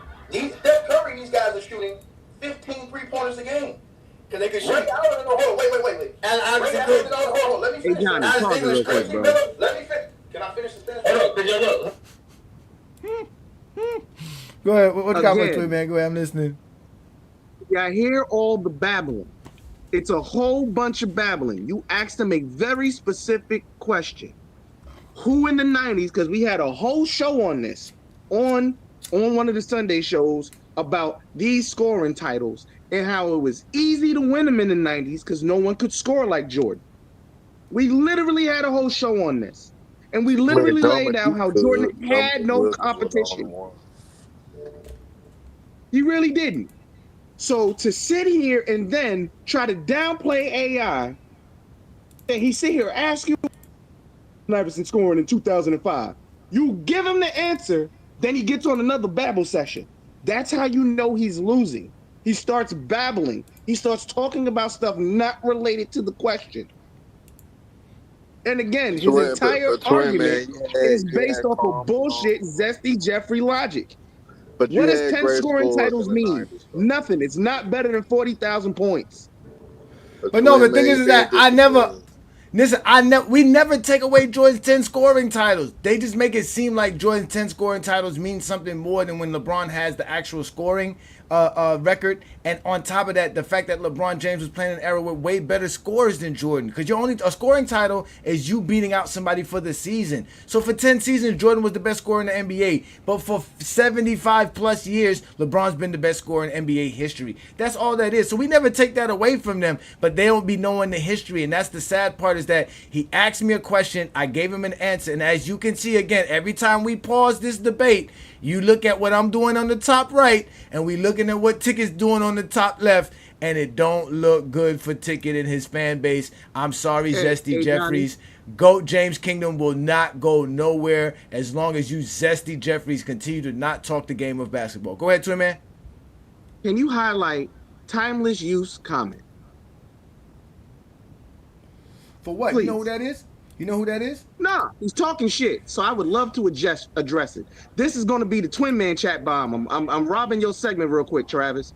So let's make something real clear. Let's make something real clear. I've been on this channel around the beginning. I have literally said Jordan scoring titles to me meant nothing because he didn't have any scoring competition. It didn't take Ajani to say it for me to already know that. Because, see, LeBron fans actually know basketball. Jordan fans do what Ticket's doing right now. They flail, they speak in narratives. And when they can't sit here and make you worship things like scoring titles and make it seem like the all-time scoring record is just a longevity award, y'all get mad and start calling names. Or basically sitting here saying, I don't have common sense. I'm smart enough to know Jordan took more shots than anybody else in the 90s. That's why he was able to win scoring titles. If the entire offense is predicated around you scoring the basketball, guess what you're going to do? You're going to win a bunch of fucking scoring titles. That's also common sense. Well, the reason I told you, if you didn't know who this guy here is a GJK City Girl groupie. He is more than happy to take a flight because he challenged Brandon and I to play the game of basketball 2-on-2 between me, him, and Young Miami. This is JT from the GJ Girl City Girl groupies. And as you can see, he says that I lied when all they do is take the words out of your mouth and actually not even listen, because I never said scoring titles don't matter. If you're talking about compared to the scoring record, yes, 10 scoring titles don't matter compared to the scoring record. But no one ever took away Michael Jordan's 10 scoring titles. Even Brandon can tell you when we made our criteria. No, but I'm just saying, when Brandon and I made our criteria, I told Brandon I count scoring titles. I never took away any of that. But again, I know how to use it and compare it to the greatness of players of all time, unlike you, Zesty Jeffries, in particular, you GJK City Girl groupies. Well, so really fast, John. Like the reason why scoring titles don't matter. And here's the thing for all the people in the chat: Jordan's a top 10 scorer of all time, but it has nothing to do with his scoring titles. It has everything to do with the fact that he's one of those players who led his team in scoring for 10 years at a 50% or better clip. Scoring titles only mean, generally speaking, 99% generally speaking, that you took the most shots that season, and it really doesn't matter how efficient you were, because who's like the most efficient guy to ever win a scoring title? Who, like Joel Embiid, like a couple of years ago? Like, you're not going to win it because you're playing you're playing within the offense. You're playing within the offense, and so you're not going to be able to take like 18 to 24 shots a game like the guys in the 90s. Like there were plenty of guys in the 90s who were scoring points, but they weren't taking 25 to 30 shots a game because like they would shoot their team out of games. Like the reason why LeBron's record is so impressive is because he's in a center who just takes he's like shooting 3 feet away from the basket every single time, and like you have to play an insane long time like he's done, and you have to do it at consistent pace, and you have to be efficient for all this time period. Like that's why he's one of the better scorers of all time, and that's why nobody else will replicate what he's done because there's too many factors that go into it. That's why the 40K is way more impressive than 10 titles. Yeah, but anyway, Jordan did have 5 of his scoring title seasons where he did have average above 50% shooting, so we're not going to even take it there. At the end of the day, it's a great accomplishment. We never took it away from Michael Jordan. It just does not trump 40K, nor does it trump what Kareem Abdul-Jabbar held, which was over 30 years of being the greatest scorer of all time. So let's continue. As I said before, I am enjoying myself. So is Martell. So is Trent.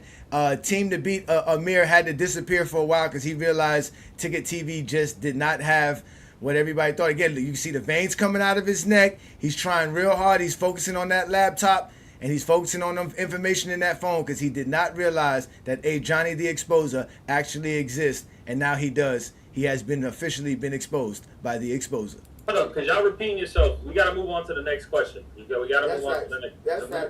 Say your last. We got to move on to the next question. No. I'm letting you say. They saving you. You need to be letting saved. Good job, Trent. I need to be saved. But you the one that got the tape on out here with the LeBron James jockstrap booty drawers on. Oh my God, yes. You're right. The only thing you missing is Diddy oil, nigga. That's the only thing. You missing is basketball knowledge, nigga. That's what you missing, basketball knowledge. Continue. Brush your teeth. Final point. Go ahead, Jimmy. Now, my whole point is that, bro, if you look back in Jordan's era, look at the average 3-point attempts per game.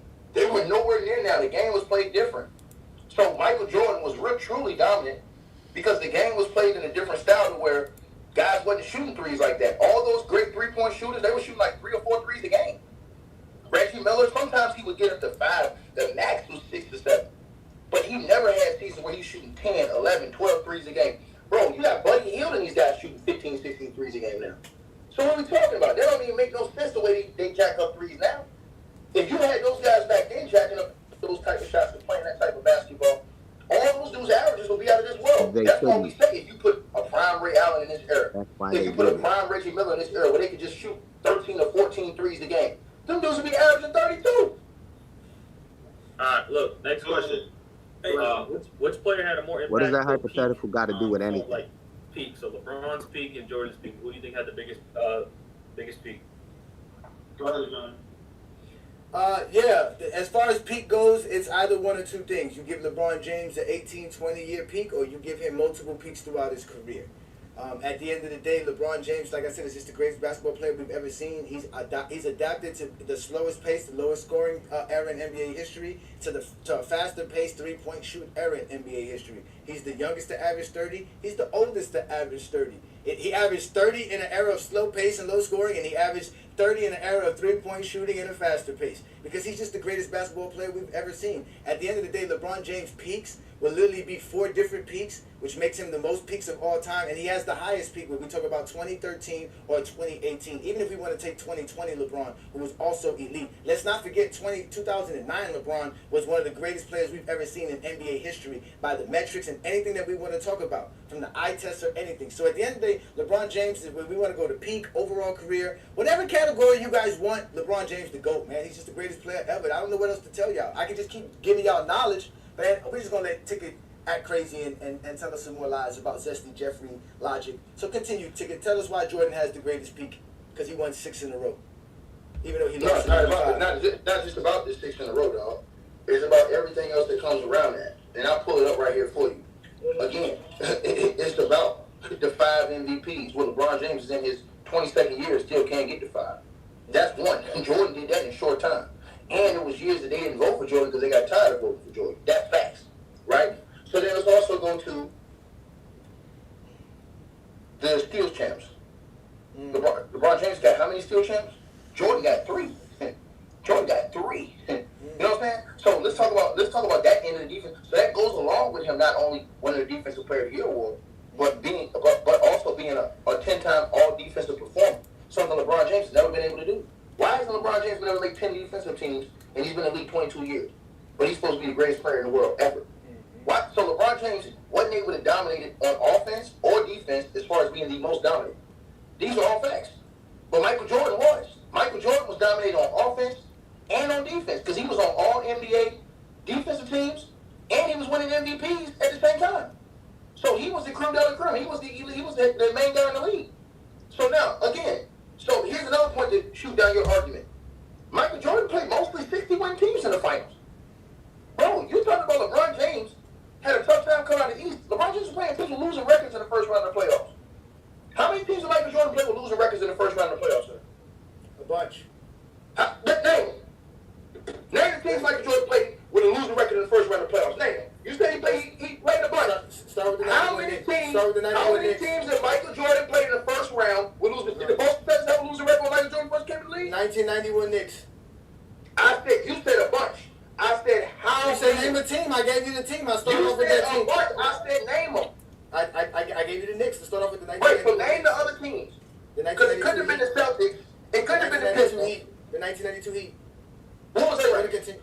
They were less than 500. Hold on, let's see. Let's put it up right now. Exactly. You don't know. I'll put it up right So why you gonna look at that up? Let me ask you this ticket. No, this is the funny shit. They do this all the time. They ask you a question only for them to answer the question.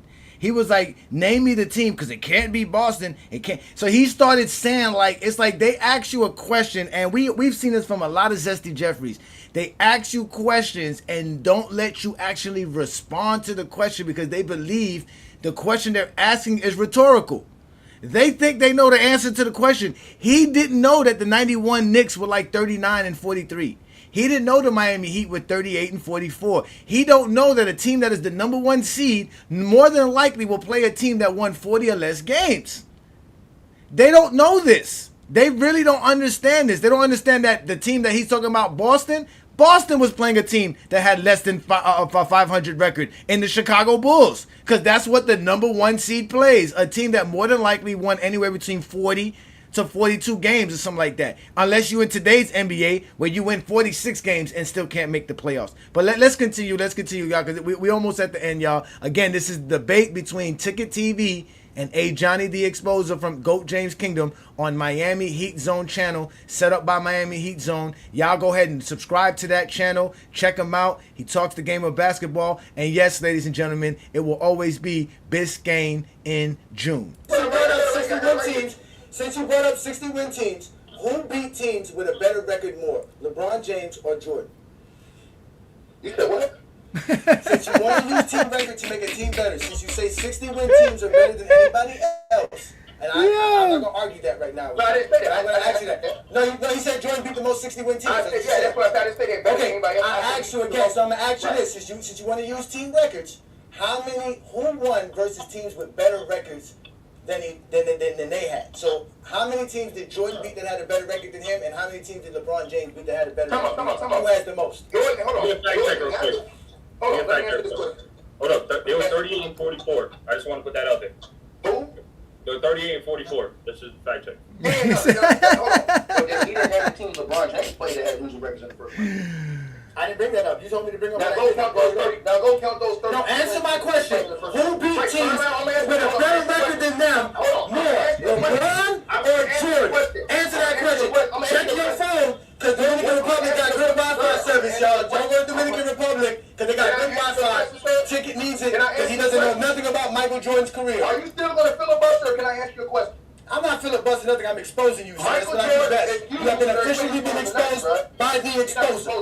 Ajani the Exposer. GOAT James Kingdom. Sunday noon, Eastern Time. I don't know what type of drugs you want, bro. You need help bad. But let me say this. Let me say this. I told y'all he was going to get to that. You can't talk basketball, so you got to talk about me. When you can't talk basketball, you talk about Ajani. That's what you do best. I'm going to put him on you. I'm going to mute myself. I'm myself. He asked me a question I can answer. Yep, there you go. Here's the answer to the question. The answer to the question is, he said, why would Michael Jordan have to play teams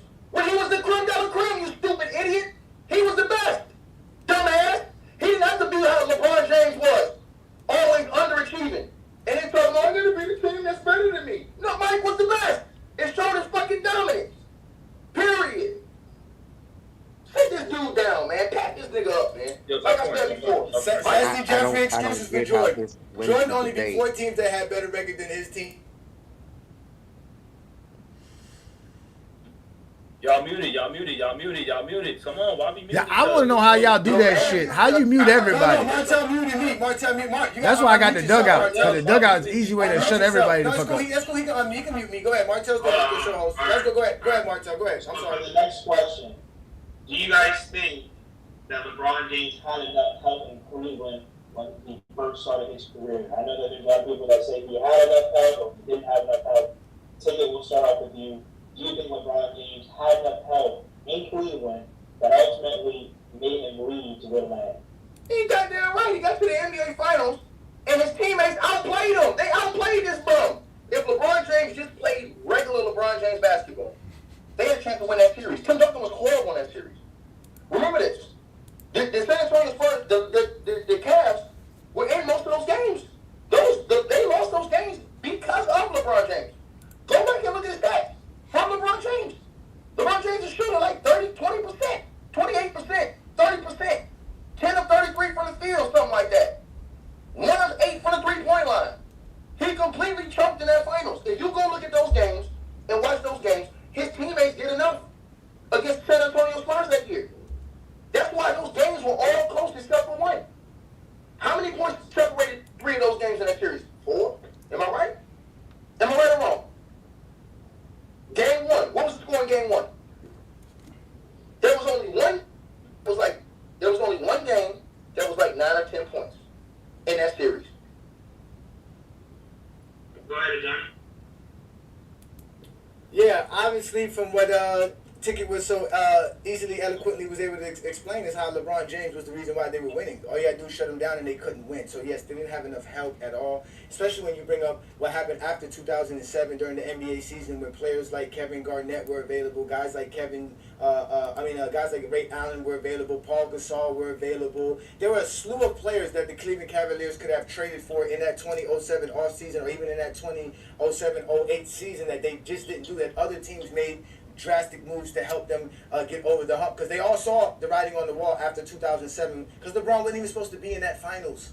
The Cleveland Cavaliers easily overachieved. He was a 22-year-old kid, 4 years out of high school, taking a team to the NBA Finals, having one of the greatest NBA playoff performances of all time, one of the most clutchest performances of all time versus Detroit, to get past them and get to the finals. So in 07-08, the Cleveland Cavaliers should have made some kind of move with all of these players available. They wouldn't trade for Amari Stoudemire to keep J.J. Hickson.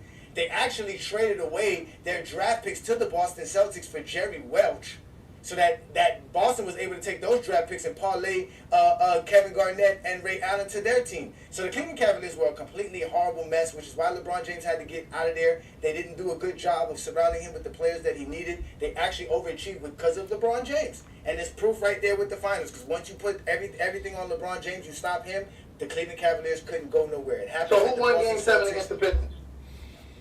Was it LeBron James or was it Daniel Gibson?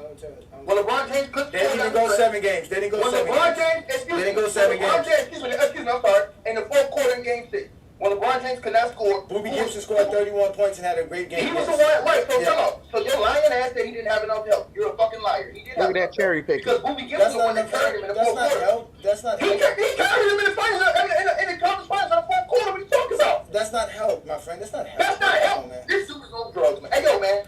That's like me saying Scottie Pippen. How was that not help? All right. That's like me saying Scottie Pippen winning player of the game. Okay, so let me ask you a question. See, look, he's not going to If he didn't have no help, give me 2 questions and I'll answer both of them. I'm going to show you how the exposure works. Ask me 2 questions, I'm going to answer that shit. Go ahead. If he didn't have no help, he didn't go to the finals every year. Because again, the Cleveland Cavaliers did not have enough help. And you said it's because of him. Martel, he said they didn't have no help. He said the only reason they got to the finals because of LeBron. So why he missed the finals those other years in Cleveland?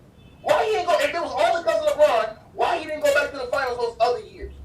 Because like I told you, the NBA were making transitional moves. How you think Paul Gasol got to the Lakers in 08? How you think Kevin Garnett and Ray Allen got over to the Boston Celtics? There was a big shift change in the NBA after the 07 finals because how LeBron James led the team to the finals. Everybody saw it on the wall. In fact, Danny H is on record stating that when LeBron James was in high school, that he would trade every player in the NBA besides Kobe Bryant for LeBron James then. And that was LeBron James in high school. So what do you think Danny Ainge was doing when he saw LeBron James take the Cleveland Cavaliers to the NBA Finals in 2007? He said, I need to go get Ray Allen. I need to go get Kevin Garnett because they were available. Kevin Garnett even called Kobe Bryant trying to join the Lakers in the 07 offseason.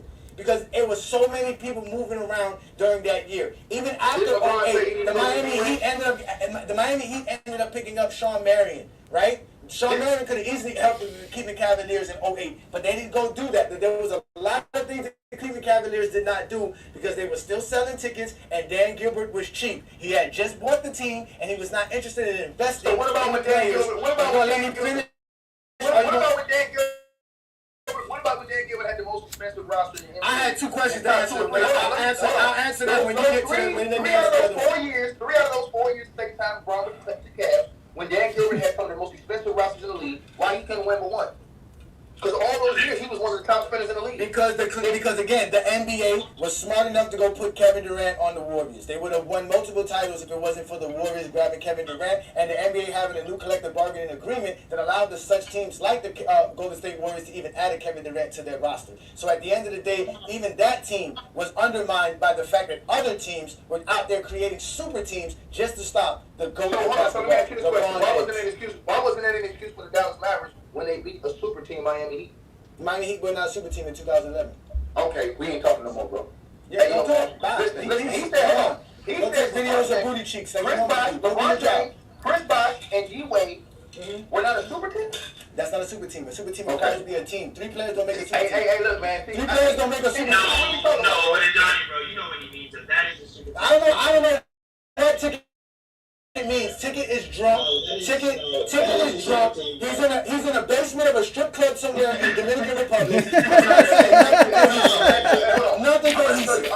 The 2013 Heat was a super team and they won a championship. The 2016 was a super team and they won a championship. I know my team has a super team, and it was 2013 when we added Rashard Lewis and Ray Allen and those guys. But the Miami Heat team, who had Carlos Arroyo and Joel Anthony as a starting player on their roster, was not a super team. Get the fuck out of here. You got 3 All-Stars in that prime. That's not a super team. That's not a super team, no. Heat of 2011 is not a super team, no. I don't go off of all-stars. I go off of what a team is. I go off a whole team, a whole roster. Like the 96 Bulls, which was a super team. Like the 93 Bulls, which was a super team. Those are super teams. How was that a super team?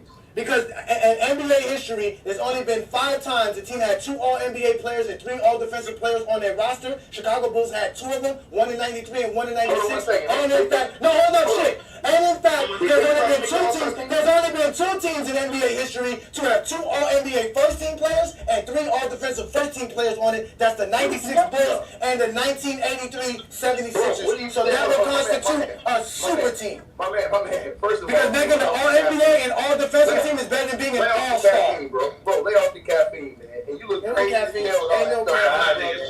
Yeah, man. Yeah, brother. Go ahead. Yeah. I don't know where y'all find these weirdos. Named Good James Kingdom. I know we're a small channel, Ticket. I know you got a lot of things going on. Yeah, I know that, but we are Good James Kingdom. Remember that shit. Write it down. Take a picture. Johnny the Exposer. Good James Let's stop that right now. Hold on, bro. Let's stop that right now. This game in June. Hold on, wait. If I was disrespecting your channel, bro, I wouldn't disrespect my channel. No, that's fine. You can't disrespect my channel. I got 3,000 subscribers. You're not doing that to me. You're helping me out. You're helping me out. In fact, thank you, Ticket. Thank you for this, because because of you, you're going to help me get some more subscribers, and I appreciate it, brother. Thank you. They're going to come cook your ass for being active. No, ain't nobody. Listen. You know who Hollywood Herm is. I've been cooking Pee Wee Herman a long time ago. Shout out to Hollywood Herm. All I do is put people on the exposure block. You not the first man to be exposed by the exposure block. You got nothing better to do with your life but being Dominican Republic strip clubs. That's all you got. That's why. Be real. Be real. Yo, I'm gonna wrap it up. Look. I got a few more questions on the train. we're going to do the closing statements, and then we're done. But go ahead, Trent. Go ahead. I was wrapping it up. No, go ahead, Trent. No, let's do that one more time. Trent, one more question, and then Amir, and then we'll have the closing statements. Go ahead. Listen, let me ask you a question, man. And this is obviously for both of y'all and stuff like that. Ticket TV. This is between me and you, actually. There ain't no question. We got to run it back. All right? We got smoke over here, too. You know what I'm saying? We got smoke over here. I let y'all go back and forth, bro. Me and you got smoke in here that last episode, man. I had to cook your ass up. You already 0-2 over here in these debates. You feel me? So look, you know what I mean? Because I ain't gonna lie, Ticket TV. I thought you was gonna come more prepared. I thought you was gonna come way more prepared. You didn't. Prepared for what? You wasn't prepared on this debate. Hold on. First of all, no. Prepared for Ajani the Exposer. Nigga, you wasn't prepared for me, nigga. That's what wasn't You must not have half a brain. Because if you think my show, I thought, thank you very much. Like I said, who's running his mouth about LeBron James being better than Jordan, that's crazy. You don't need to prepare for this debate. I don't know if you facts. LeBron, don't. I'm gonna be honest with you, Ticket TV, bro. You brought up great points. He brought up great points. But the reason why the stuff that when you come for somebody personally, you already lose the debate. This is Jordan versus Jordan. This is Jordan versus James. This is not Johnny versus Ticket. What are you talking about? You can't do that. What are you talking about, man? So this is what I'm Hey, talking Ticket, about. I'll come pick you up from the airport at Miami International. I got you, brother. Hey, look. Hey, dead ass serious, dog. Yo, you hit me up, dog. You let me know where this boy at. He think I'm bullshitting. I'm gonna call his ass. I'm gonna call his ass when I'm in Miami International. I'm gonna call his ass. Go ahead, Amir. I didn't know you could draft super team Ticket, right? Because the Bulls drafted Scotty and Jordan and created it internally, organically, but still. I mean, obviously we got Rodman and Kukoc and other pieces too, but still. I don't know. My last thought, I guess, if we could keep this civil, just because it's objective and subjective, right? Like, this is a debate for a reason, and there's no apples to apples comparison when it comes to these types of people. Even though I agree with Ticket, I think Jordan's the best of all time. I think LeBron's number 2. But Johnny, let's start with you. What do you think is the criteria? Because you've been giving a lot of good stats and facts, so has Ticket, right? Like, I appreciate the arguments that you're bringing on your side, but I don't think you're completely right. And some of the things I thought you said were kind of crazy, thinking that I'm a Heat fan. That team with LeBron, Bosh, and Wade. The narrative stats. I don't care about the rest of the roster. The narrative facts. Rotation. Still, what criteria matters the most in a GOAT debate? Is it championships, impact, stats, skill set? Like, what's the most important thing? Like, what's your biggest criteria for this? Okay, yeah, in Go James Kingdom, we're very objective. We are not biased at all. We don't hold any subjectivity. We actually remove our subjectivity. That was the point of starting the Go James Kingdom show with B. Lee and Ajani. He and I are just dudes who love the game of basketball. And what we use are stats, accolades, and achievements. The impact that you do on the basketball court can be seen through the stats, accolades, and achievements. Everything that you guys want to talk about with a player and what they do to the game of basketball can all be seen within the stats, accolades, and achievements, beyond actually watching them play. We all know we're never going to see every player in NBA history, but what we can always look up is their stats, their accolades, and achievements. So here in Go James Kingdom, we weight it all the same. Your stats matter, your accolades matter, and your achievements matter. Basically, your stats is what gets you your accolades. Your accolades represents what you do as far as achievements. And when I say achievements, I'm talking about milestones and records. As an example, Jordan has 6 Finals MVPs. He also has 10 scoring titles. Those are records. Those are milestones. Those are things that make Jordan one of the greatest players to ever play the game of basketball. So these are the things that we measure all players by. And when you measure players by all the greatest accomplishments, stats, and achievements in NBA history, no one accomplished more, no one's done more, no one's been greater at the game of basketball than one LeBron GOAT James. And we prove it every Sunday noon Eastern time right here on GOAT James Kingdom. Now, Tiggy, what's your closing statement? That's why you can never get on the same page with this type of dude. This nigga ain't never played basketball before. Because you don't just use stats and achievements, bro. It's called intangibles that comes in the game. It's called heart. You understand what I'm saying? And other things that's along with the analytics. Because if LeBron James had that, he wouldn't have not 1, not 2, not 3, not 4, not 5, but 6 NBA Finals losses. Because if he had heart, if he had grit, if he had will, if he had desire, you understand what I'm saying? If he was mentally as tough as Michael Jordan was in a lot of different situations, what do I mean mentally tough? But what about when you're playing the Utah Jazz and they're picked to win the series Pause and this Pistons shit. messed up? He goes down. Man, Jordan that's scores half the disappointing, points that and nigga. closes the Hey, casket man. again. Hey, man. Hey. Ticket TV, bro. You my brother, bro. But man, don't come like that no more, man. That's some bullshit, man. At the end of the day, man, you talk about debate, do not come unprepared like that. Goes for anybody that's trying to debate. That was a piss poor performance. If I'm a stranger that didn't know anything about Ticket TV and Hey Johnny, and I'm stuck in between who I want to say who's the GOAT, Jordan or LeBron, motherfucker didn't learn a damn thing because of that type of performance right there. And all A. Johnny had to do was stay cool, and he didn't. A. Johnny didn't even say the shit he been saying for the past 2 or 3 months. Man, this is a BS ticket. Don't never underestimate your competition. That's why you got your ass whooped. You my brother, I love you, but you got your ass whooped on this shit. And hey Johnny, you did.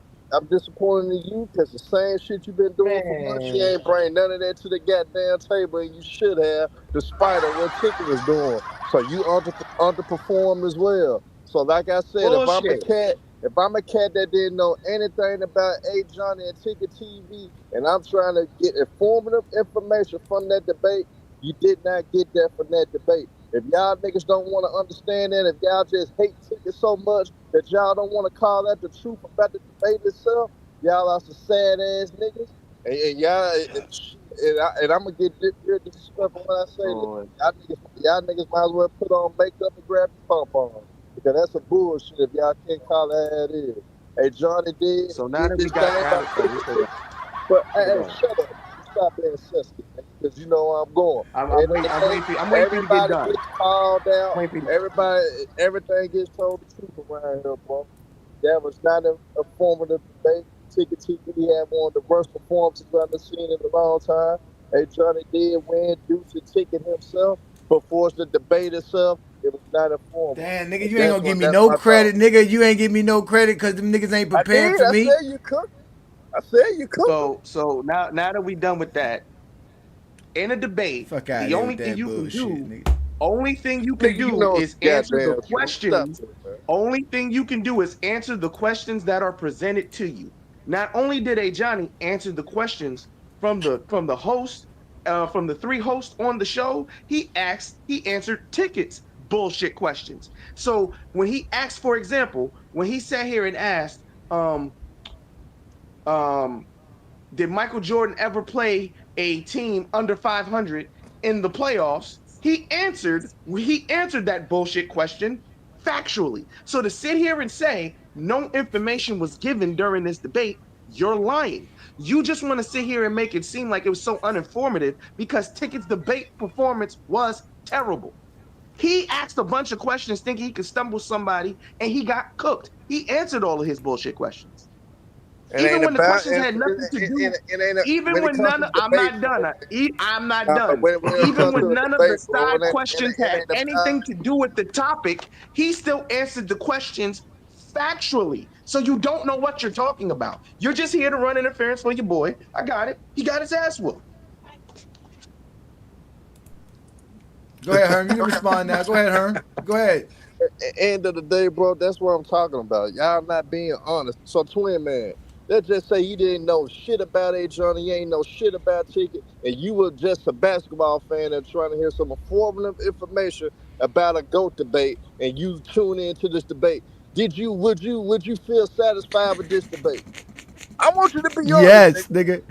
No, you know why? Shut up, Because man. you're not Don't supposed to ask know. Twin No, Man. no, no, Herm. You're not supposed to know about me. You're not supposed to know about Ticket. You're supposed to know about You're supposed Michael to know Jordan about or the LeBron, information. nigga. No, you're supposed to talk about Michael Jordan and LeBron. And it's obvious Ticket didn't even know about Michael Jordan. And that's why he lost the debate. Because he was supposed to know about Michael Jordan. He didn't know the things that I knew about Michael Jordan. That's why he was on his phone. He couldn't believe the information I was giving him because he was never told in his life that the Chicago Bulls did play teams under 500. He never saw somebody say, I saw Jordan choke. They've never heard that before. That's why he said I was on caffeine. That's why he went through all this stuff to talk about me and ready to take a flight just like a GJK City Girl groupie do, because only city girls take flights to go see other men.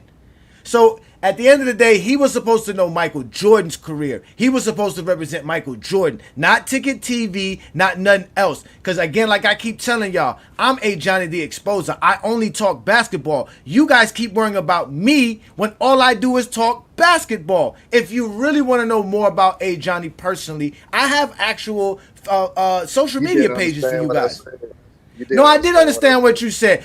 Wait, let's leave it to the end because I know you got upset because your man kept getting up. Because it's not about how many times you get knocked down. It's about how many times you get up. So your boy kept getting up. Your boy kept getting up. Listen, don't worry about it because you're not going to do nothing to me. I'll see you Saturday night. Don't worry. All right, ladies and gentlemen, let's watch Pee Wee Herman's mentor get exposed by the exposer. We almost done here. Game 6 on the road. These are all facts. They had every reason to lose that game with the way Scotty's been. Nobody else on that team scored over 10 points. Michael Jordan carried that team, sir. That is what you call stepping up in the moment and handling your business and getting it done. These are the intangibles that Michael Jordan possessed. You understand what I'm saying? The utter will, the desire, the killer instinct. That is what Kobe Bryant possesses as well. That puts him over LeBron James. That's why you ask most NBA basketball players, they still have Kobe over LeBron. All those guys still have Kobe over LeBron, even LeBron James himself. In 2009, 2010, when he was winning back-to-back MVPs, he was on 60 Minutes and the next year on ESPN saying Kobe was the best player in the league. These are facts. Go through the time check. He said, and I will quote, Kobe Bryant is the best player in our league right now. On both ends, he brings it every single night. There's nobody better. I quoted that. So how is a dude named calling himself GOAT James going to go against his king, LeBron James, saying that Kobe Bryant is the king when he was supposed to be winning the MVPs? And by the way, Kobe Bryant was winning the finals MVPs. Beating the same teams LeBron James lost to.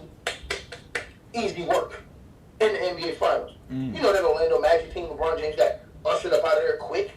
Yeah, Kobe Bryant. He's using Kobe for Jordan. You understand what I'm saying? So the Boston Celtics team he lost, Kobe Bryant went back and beat them in 7. Right? So at the end of the day, like I said before, man, this is too easy, bro. You don't just judge it off of stats. The stats, the accolades, all that's a part of it. But if that's the case, why is LeBron James still 22 years in the league and trailing Michael Jordan on many accolades? He will never. LeBron James can play 10 more years in the league. That's how you know he's got to go. He can play 10 more years in the league. He will never reach Jordan in all defensive teams. He will never reach Jordan in scoring titles. He will never reach Jordan in finals MVPs. He will never reach Jordan in regular season MVPs. He will never reach Jordan in steals titles. How much more you want me to go on? Like, he can play 10 more years. Jordan will never reach LeBron in rebounds. He will never be Michael Jordan. He will still never have an NBA Finals average better than Michael Jordan. He will still never have an NBA Finals record better than Michael Jordan. Jordan will never reach LeBron in points. But this is supposed to be the never reach LeBron in all NBAs. This is supposed to be the guy that's impeccable. That's what are you talking faster than a speeding bullet. That can, faster than a locomotive. That can do all these great things. Who said that shit? Except for when he runs into a plumber that can't jump over a 2-foot pole by the name of Nikolai Jokic that busts his ass every time he sees him. Yeah, that's right. So how about kind of like what Larry Bird did then? I don't think Larry Bird can jump over a plumber either. He missed that 3 when the game was on the line the other year against them. That was your king who didn't box out down the stretch. Right. The big fella. Aaron Gordon got the offensive rebound and kicked it out to Jamal Murray for the jumper that killed y'all again in the other game. But yeah, we know what he likes to do, deflect and blame on somebody else. That's the same thing his fans do. So this dude right here, he ain't got nothing but the same characteristics as his king. So I don't expect nothing different from him, but to come in here and make some lame-ass, chump-ass excuses and talk about every single thing except for the most important thing. Because check this out, you can have all the skills you want. But when you step on that court, boy, if you ain't got no soul, if you ain't got no heart, if you ain't got that killer, you cannot live amongst the land of the greats. These are facts. Hey, go ahead, what's up? Once again, man, I appreciate Johnny Go. Why do they always run to these bullshit talking? You ain't got no heart. Hold on to man. Let's let it finish up. We almost done. For everybody's channel, before we drop this, expose their team to beat Martell. Let me know who won the debate in the comment section. I know a lot of Ticket TV supporters are definitely going to come in the comment sections because they came in my comment sections. Some of them coming for me, some of them are going against you. But it's all fun at the end of the day, man. This is all content. And also let me know who's your GOAT. Is it LeBron James? Is it Michael Jordan? And once again, subscribe to everybody's channel. And appreciate y'all. And the real GOAT is right here, man. That's all. Hey, bro, I don't look down on no channel that ain't got a lot of subs, bro. Because you got to remember, everybody starts somewhere, bro. It ain't like, unless you're out here buying subs. You know what I'm saying? When you get on YouTube, you start somewhere. You know what I'm saying? So who am I to sit up here and talk down on your channel? No, bro, that's why I said, you know what? I will come in here. You understand what I'm saying? Because, hey, if you want to smoke, hey, let's get it. We're not ducking no smoke. It don't matter if you got 2 subscribers. If you want to break it, come get it. This is a terrible So, like I said, much respect for you. No, much respect for your ticket. Like I said, much respect. Like you said, you didn't have to take your time to do this, and I got nothing but respect for you. You're a true content creator, and I respect content creators because we are. Yeah, do what you say. That's what's up. I appreciate that. We just disagree on that. There ain't no biggie to me. We just disagree. I know that. I know. Of course, we just men talking basketball, brother. That's all it is. We're having fun. It's good. It's all. Salute to you, brother. Yeah, no, much respect. All right. So, Bro, why do these so ladies and gentlemen, that was the debate. Instinct? Trash ass debate. Hold on, wait. Let's give it. Give it a second. Hold on, Twin man. Relax, y'all. Let's go. Hold on. Let's get to that. Ladies and gentlemen, we are having a great time watching the debate between Ticket TV and I, as it was set up by the Miami Heat Zone channel. Shout out to Martell. If you're available to come back, you can hit it up. He wants to have a rematch. He wants a second round. I don't know if we're available. Brandon, are you available Thursday night, 7 p.m., which is I think about 5 p.m. your time? I don't think you're available. I don't know if you are or not. But if you are, yeah, I don't think I could be home by that time by 5. Yeah. Okay. Yeah. So you heard that, Martell, that we would have to figure out another time and date. But again, y'all say whatever the hell y'all want to. Y'all act like it's hard to find us here in GOAT James Kingdom. It's not hard to find us. We go live every Sunday noon Eastern time. That's where you want to find us. If you want Brandon and you want Ajani, well, hey, come on a Sunday afternoon show. You ain't doing none on a Sunday afternoon. Your football team ain't that good. Come watch us talk the game of basketball because that's what we do best. And obviously today's show is a GOAT James Kingdom members show. So thank you for all you guys who support us and became members of the show today, as we got several members that came on to today's show. Support to all of you gentlemen. Let's go ahead and start off with obviously Lamont. Thank you, Lamont, for supporting what we do here. Shout out to you, Josh Williams. Thank you for joining the GOAT James Kingdom platform. Shout out to Hollywood Herm, who became a member just to come up here and argue. So shout out to you, Pee Wee Herman. You always doing your thing. Hollywood Herm. Y'all make sure to subscribe to Hollywood Herm's channel and also check out Full Court Press, which goes live every Saturday on the FYF Sports Debate channel. Shout out to you, Christopher McKay. You've always showed some love here and support to us here in GOAT James Kingdom. Thank you again, ladies and gentlemen. We are doing a special live reaction to this debate between Ticket TV and I. It was really fun. I had a blast. It was great. He wasn't prepared. And obviously, y'all saw what happened to the man. So let's start with you. We're going to go down the line. Let's start with you, Brandon. You just watched the whole thing again. What do you got to say, man? What do you think? You hear what everybody's saying, but go ahead and give your takes, because this shit was great. This was great content. Shout out to Martell, man. I mean, it's the same thing, just narratives, and, they don't really know anything about Jordan's career period. They just know that he won 6 titles and got 10 scoring titles. So that's basically all they say, and they only know what LeBron didn't do. They don't know what LeBron actually did great. They only live off of negatives with LeBron because that's the only thing they get, and they have positives for Jordan. So everyone repeats the same recycle shit over and over again.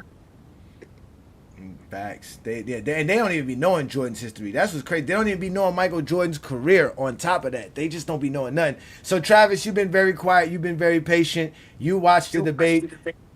What do you think?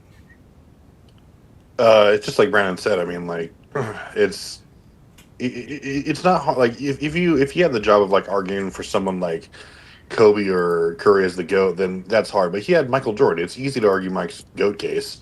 I mean, but he just had narratives. You don't win arguments or debates with narratives, especially if there's other people watching you.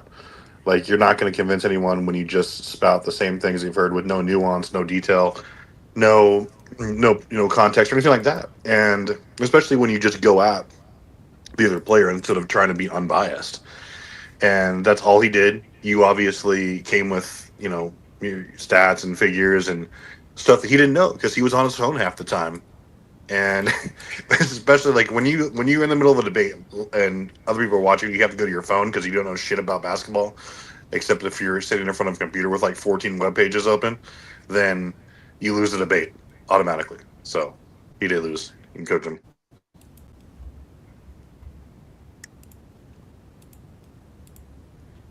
Indeed, man. He again. I thought he was gonna be more prepared. Somebody had told me that I should be prepared because Ticket doesn't accept any debates without having some information on somebody. So I was like, man, is Ticket TV gonna like do some research on me or whatever? But I guess he didn't do no research because as soon as he first of all he showed up late, then secondly he came in and was like, yo. This is the guy I'm debating, so off the top I was like, oh, he didn't even take his time out to find out who we were. So I was like, oh, this is gonna be great. This is gonna be fun. So, Twin Man, you know what I be doing, bro. What did you think? And first of all, what did you think prior? What was your expectations prior, and what are your your analysts at the end? I knew you were gonna cook Ticket. I knew you were gonna cook him. He does not know how to debate. If you debate this topic, he's going to sound like Willie. Being real, you might as well be debating Willie. That's how he's going to sound. Everything you notice, even in his closing statement, listen to what he's talking about. You got to have heart. You got to have soul. You know what I'm saying? It's not just about the stats, the accolades, and achievements. It's about the intangibles. Mm-hmm. What? Mm-hmm. The intangibles make you the GOAT? They don't be knowing. Like these dudes, if you think about it, it's always going to be the same talking points. It's hard to debate Travis. It's hard to debate Craig. They actually know what they're talking about. I have cooked Ticket on his channel. When you start cooking Ticket on his channel, what he does is he mutes you and he puts you in the back. He pushes a narrative. The Ticket Cricket TV supporters are going to clap like seals in the chat and say, yay, he's saying the talking points we like. That's all you're going to get. He does not have a coherent argument. He's going to ask you a primary question. He's not going to answer the primary question because it's inconvenient. He's going to try to guide you and push you in a different direction, asking you questions that he thinks you're not going to know the answers to. So there's either two options. You have to answer the pointless question, which you did perfectly every single time, or you just have to remind him, that's not the question. Why are we even talking about this and going down this rabbit hole? That is his entire strategy. But I'm used to that. It's a shame because Ticket actually knows how to talk basketball. He actually does. I've actually seen him do it. So I'm going to give him his due. I'm not going to sit here and say he doesn't know basketball. I'm going to sit here and say he doesn't know how to debate. He really doesn't. And his debate strategy is very easy to sniff out. That's why it's easy to beat him. Hilarious. But great job. It's hilarious. You cooked him. Deep fried, barbecued rotisserie with a side of rice and a Fanta grape. Great job. That's delicious. Bro. And here was another thing that I thought the panel didn't understand, and I don't think they still don't understand is the basketball. The idea of the super teams, right? Because he was asking three all-stars. Listen, three all-stars. If three all-stars makes you a super team, how many super teams are there in NBA history? Exactly. Three all-stars, same team. Yeah, I mean, a super team is like really just it's a ambiguous term. But I think it gets thrown around way too often. Like the '86 Celtics were a super team. Like the Lakers were a super team. Like after Worthy got drafted. But I ask you, even if you look at it, how many of these teams actually even won championships? So it's even rare. So even LeBron James had a three all-star team, right? Even with that, he was still one of the few that was able to win a championship with that. So Travis, Yeah. super teams is a term created by media when LeBron James went to Miami, even though the Celtics was put together in 08. That's true. They You never didn't really call heard the like a lot of Celtics the super. you never really heard like a lot of super team talk with the Celtics. Like it was there, but it Exactly. wasn't like it was when LeBron, joined the Heat. So real quick, I have to respond to some comments. How do Go y'all ahead. sit here saying intangibles a real thing? If you're sitting here saying LeBron James doesn't have any heart, he went to 8 straight fucking finals. That takes heart. That takes guts. That takes intestinal fortitude. That takes How do you measure consistency. that though? How do you measure How do any you of those measure that, though? nonsense? Exactly. It's How do you stupid. measure heart or anything? How do you measure If we're any gonna one of those measure it, things? if we're gonna measure it, I'm gonna measure it by the dude who went to 8 straight fucking finals, and not by the dude who quit when he couldn't get his way, or couldn't have the coach he wanted, or couldn't have the teammate he wanted. Y'all are dumb. That's what I'm saying. I can cook y'all on your own dumbass arguments. If you're talking about the intangibles, one dude went home and took his ball home and left when he couldn't get what he wanted, and one dude went to 8 straight finals. Y'all sound stupid. And on top of that, if you look at the teams that had 4 All-Stars on it and more, LeBron James never had any team like that, but he played more than half of those teams. If you can see all the teams from the 2000s that had 4 All-Stars or more, LeBron James had to face, and he beat 2 of them. I thought the whole scoring title and debate I had on that portion was the most interesting, because again, when you really brought up, hey, who in the 90s really was scoring 30 points like that? Answer the question. He never responded to that. You listed off at least 10 players from the early 2000s all the way to now, and you left some players out. Let's be real, you didn't even name them all. That's capable of putting up 30 or better, that are actually competition for his entire career for the scoring title. He didn't give you any players. That's what I'm saying. If you're hanging your head on a scoring title, on how Jordan is the best scorer ever, you're going to lose the argument. Everybody knows Jordan was a shot chucker. He led the league in shot attempts every damn year. So more than likely, if you're chucking up that many shots and you're the focal points of the offense in the 90s and in the 80s, guess what you're going to win? Scoring titles. And if I was capping, trust me, Travis would unmute and have something to say.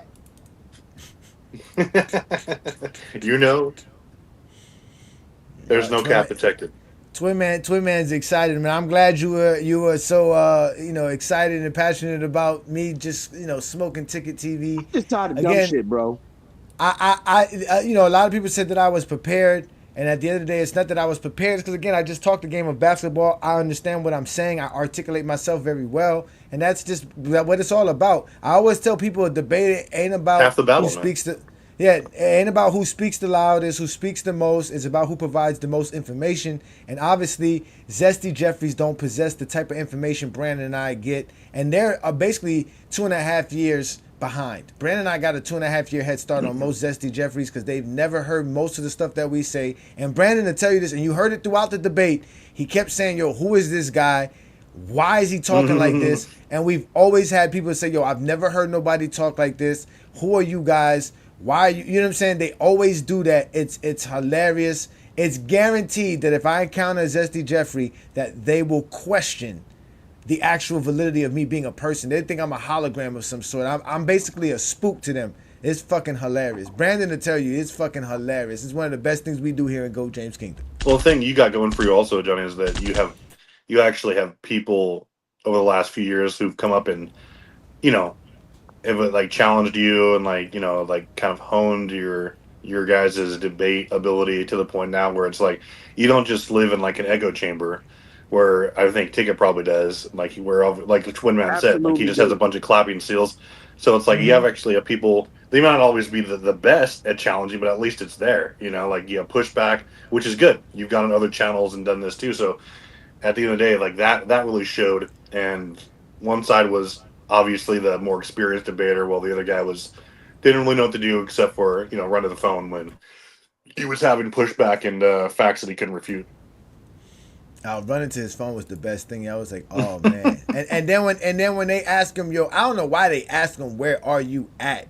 I don't know why they had the need to ask him that. And he said, he thought he was proud. He was like, oh, I'm in Dominican Republic. I know you out here doing criminal activities, just like a Zesty Jeffrey always doing. Criminal activities. I'm trying to figure out what the money he made when he played professional basketball has anything to do with anything. That's why when you sat here and said, what does your $2.5 million got to do with Jordan being better than LeBron James? Again, you tried to bring it back to the topic. All of that it's like was a $2.5 million in like 20 years. Like that's nothing to flex about. my whole part, like every time he tried to deflect, like I actually wrote it down because I watched the debate when he put when Miami Heat Zone put it up. I literally counted how many times he deflected from the actual question. I literally lost count and got tired of marking the little hash marks. He couldn't stay on the original question. He couldn't. It's going to devolve into some bull. Like, again, the first question was, did the Miami Heat overachieve or underachieve? We're talking about roster construction. Why? We're talking about whether or not he had the same team from 2010 to 2011. Well, that's because 80% of the team was reconfigured. Why does any of that matter to whether or not he's never heard or underachieved? Because he never heard somebody explain, like I said, how this team had to create a roster around 3 max players.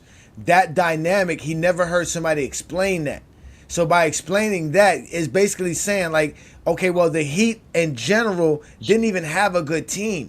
They just had these 3 guys that they were putting on the roster, and then he was trying to basically say that I was saying that LeBron James was winning with a team from the 2010. I never said that. Like that's what they do. They make an argument for you. They make an argument that you never said, so they can argue it. You see what I'm saying? So that's what he did, because when I was like, listen, nobody ever took 3 max players and was like, yo, let's build a roster around it. And they were able to do that and be successful with 4 straight finals and go back-to-back championships.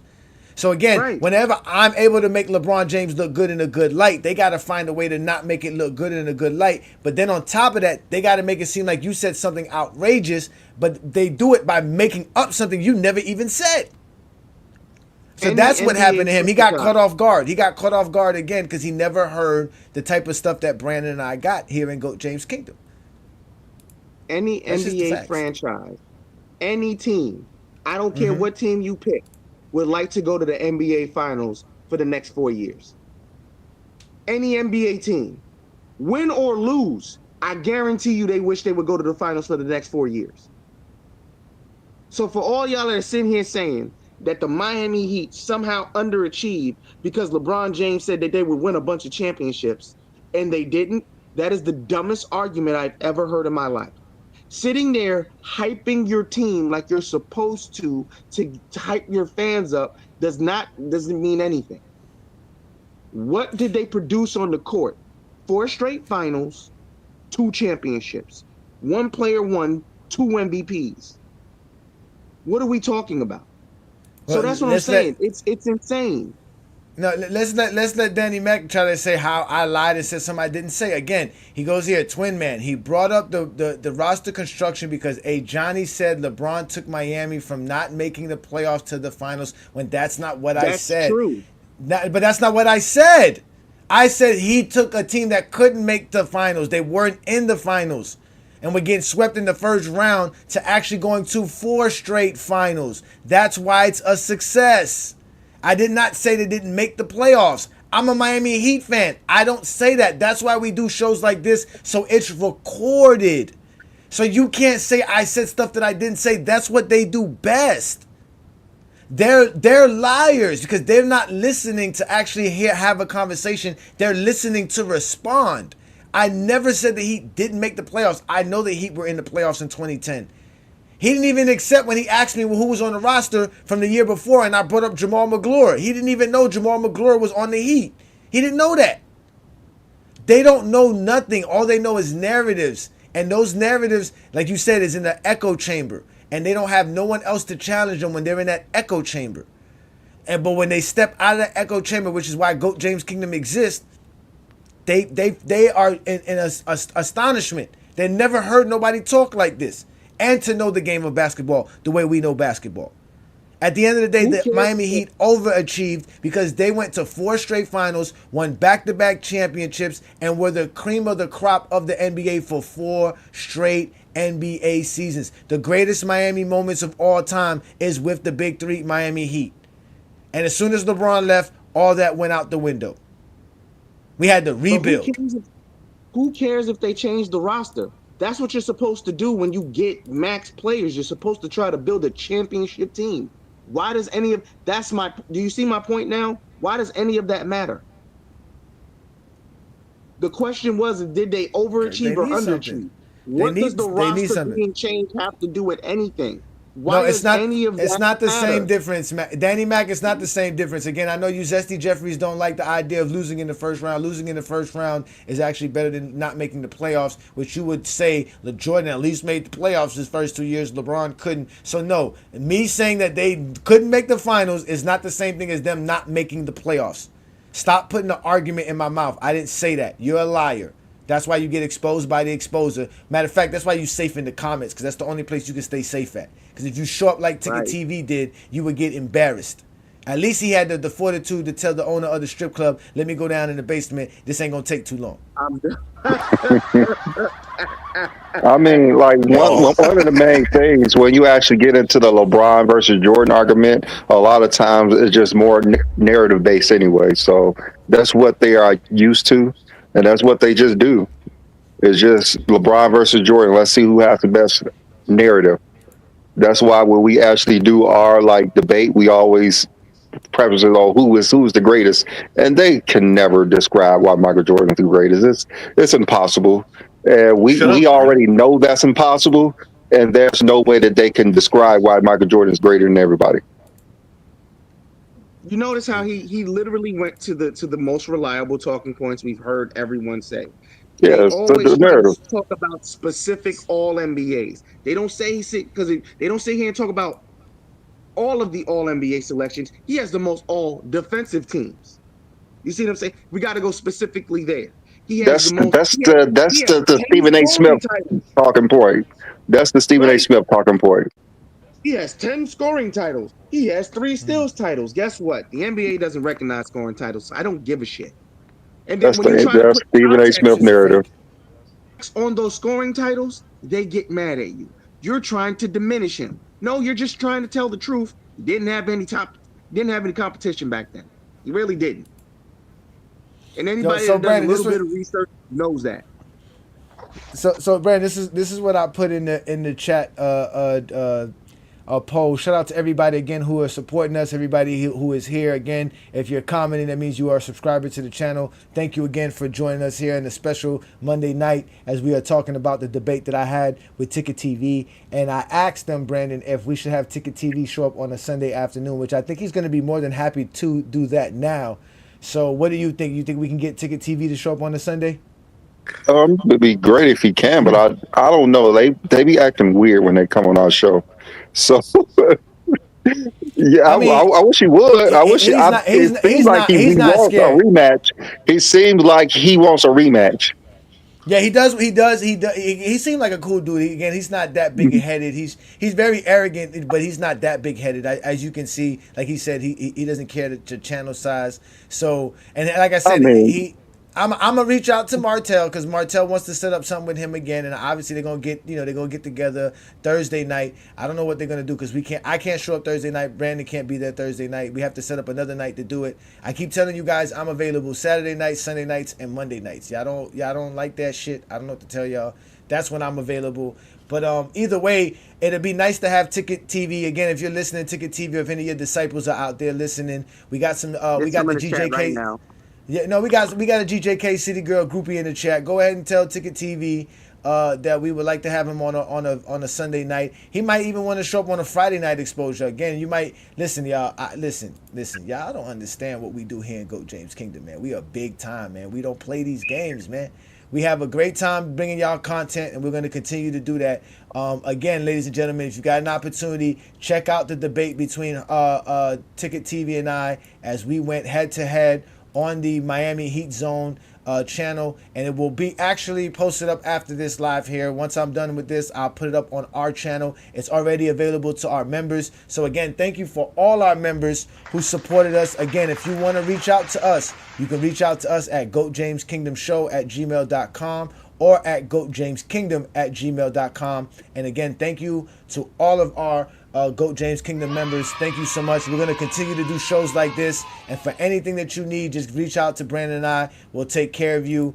Just let us know your channel name and obviously your membership tier, and we'll take care of you. We'll appreciate all of you guys. As you can see, Twin Man's a member, Travis is a member, King John's a member, several members here in the actual chat as well. Thank you guys again. Shout out to Sports Talk Only. You out here doing your thing as well, setting these Zesty Jeffries in place. But we got to set that up, Brandon. We got to get ready for that, man. We got to have a good show and bring up Ticket TV. He would have a blast on a Sunday afternoon. It would be great. Just see if Woody wants to, if he can come on. If not, we can have our little debate. I already got plans for what we can do, but it just depends if he can.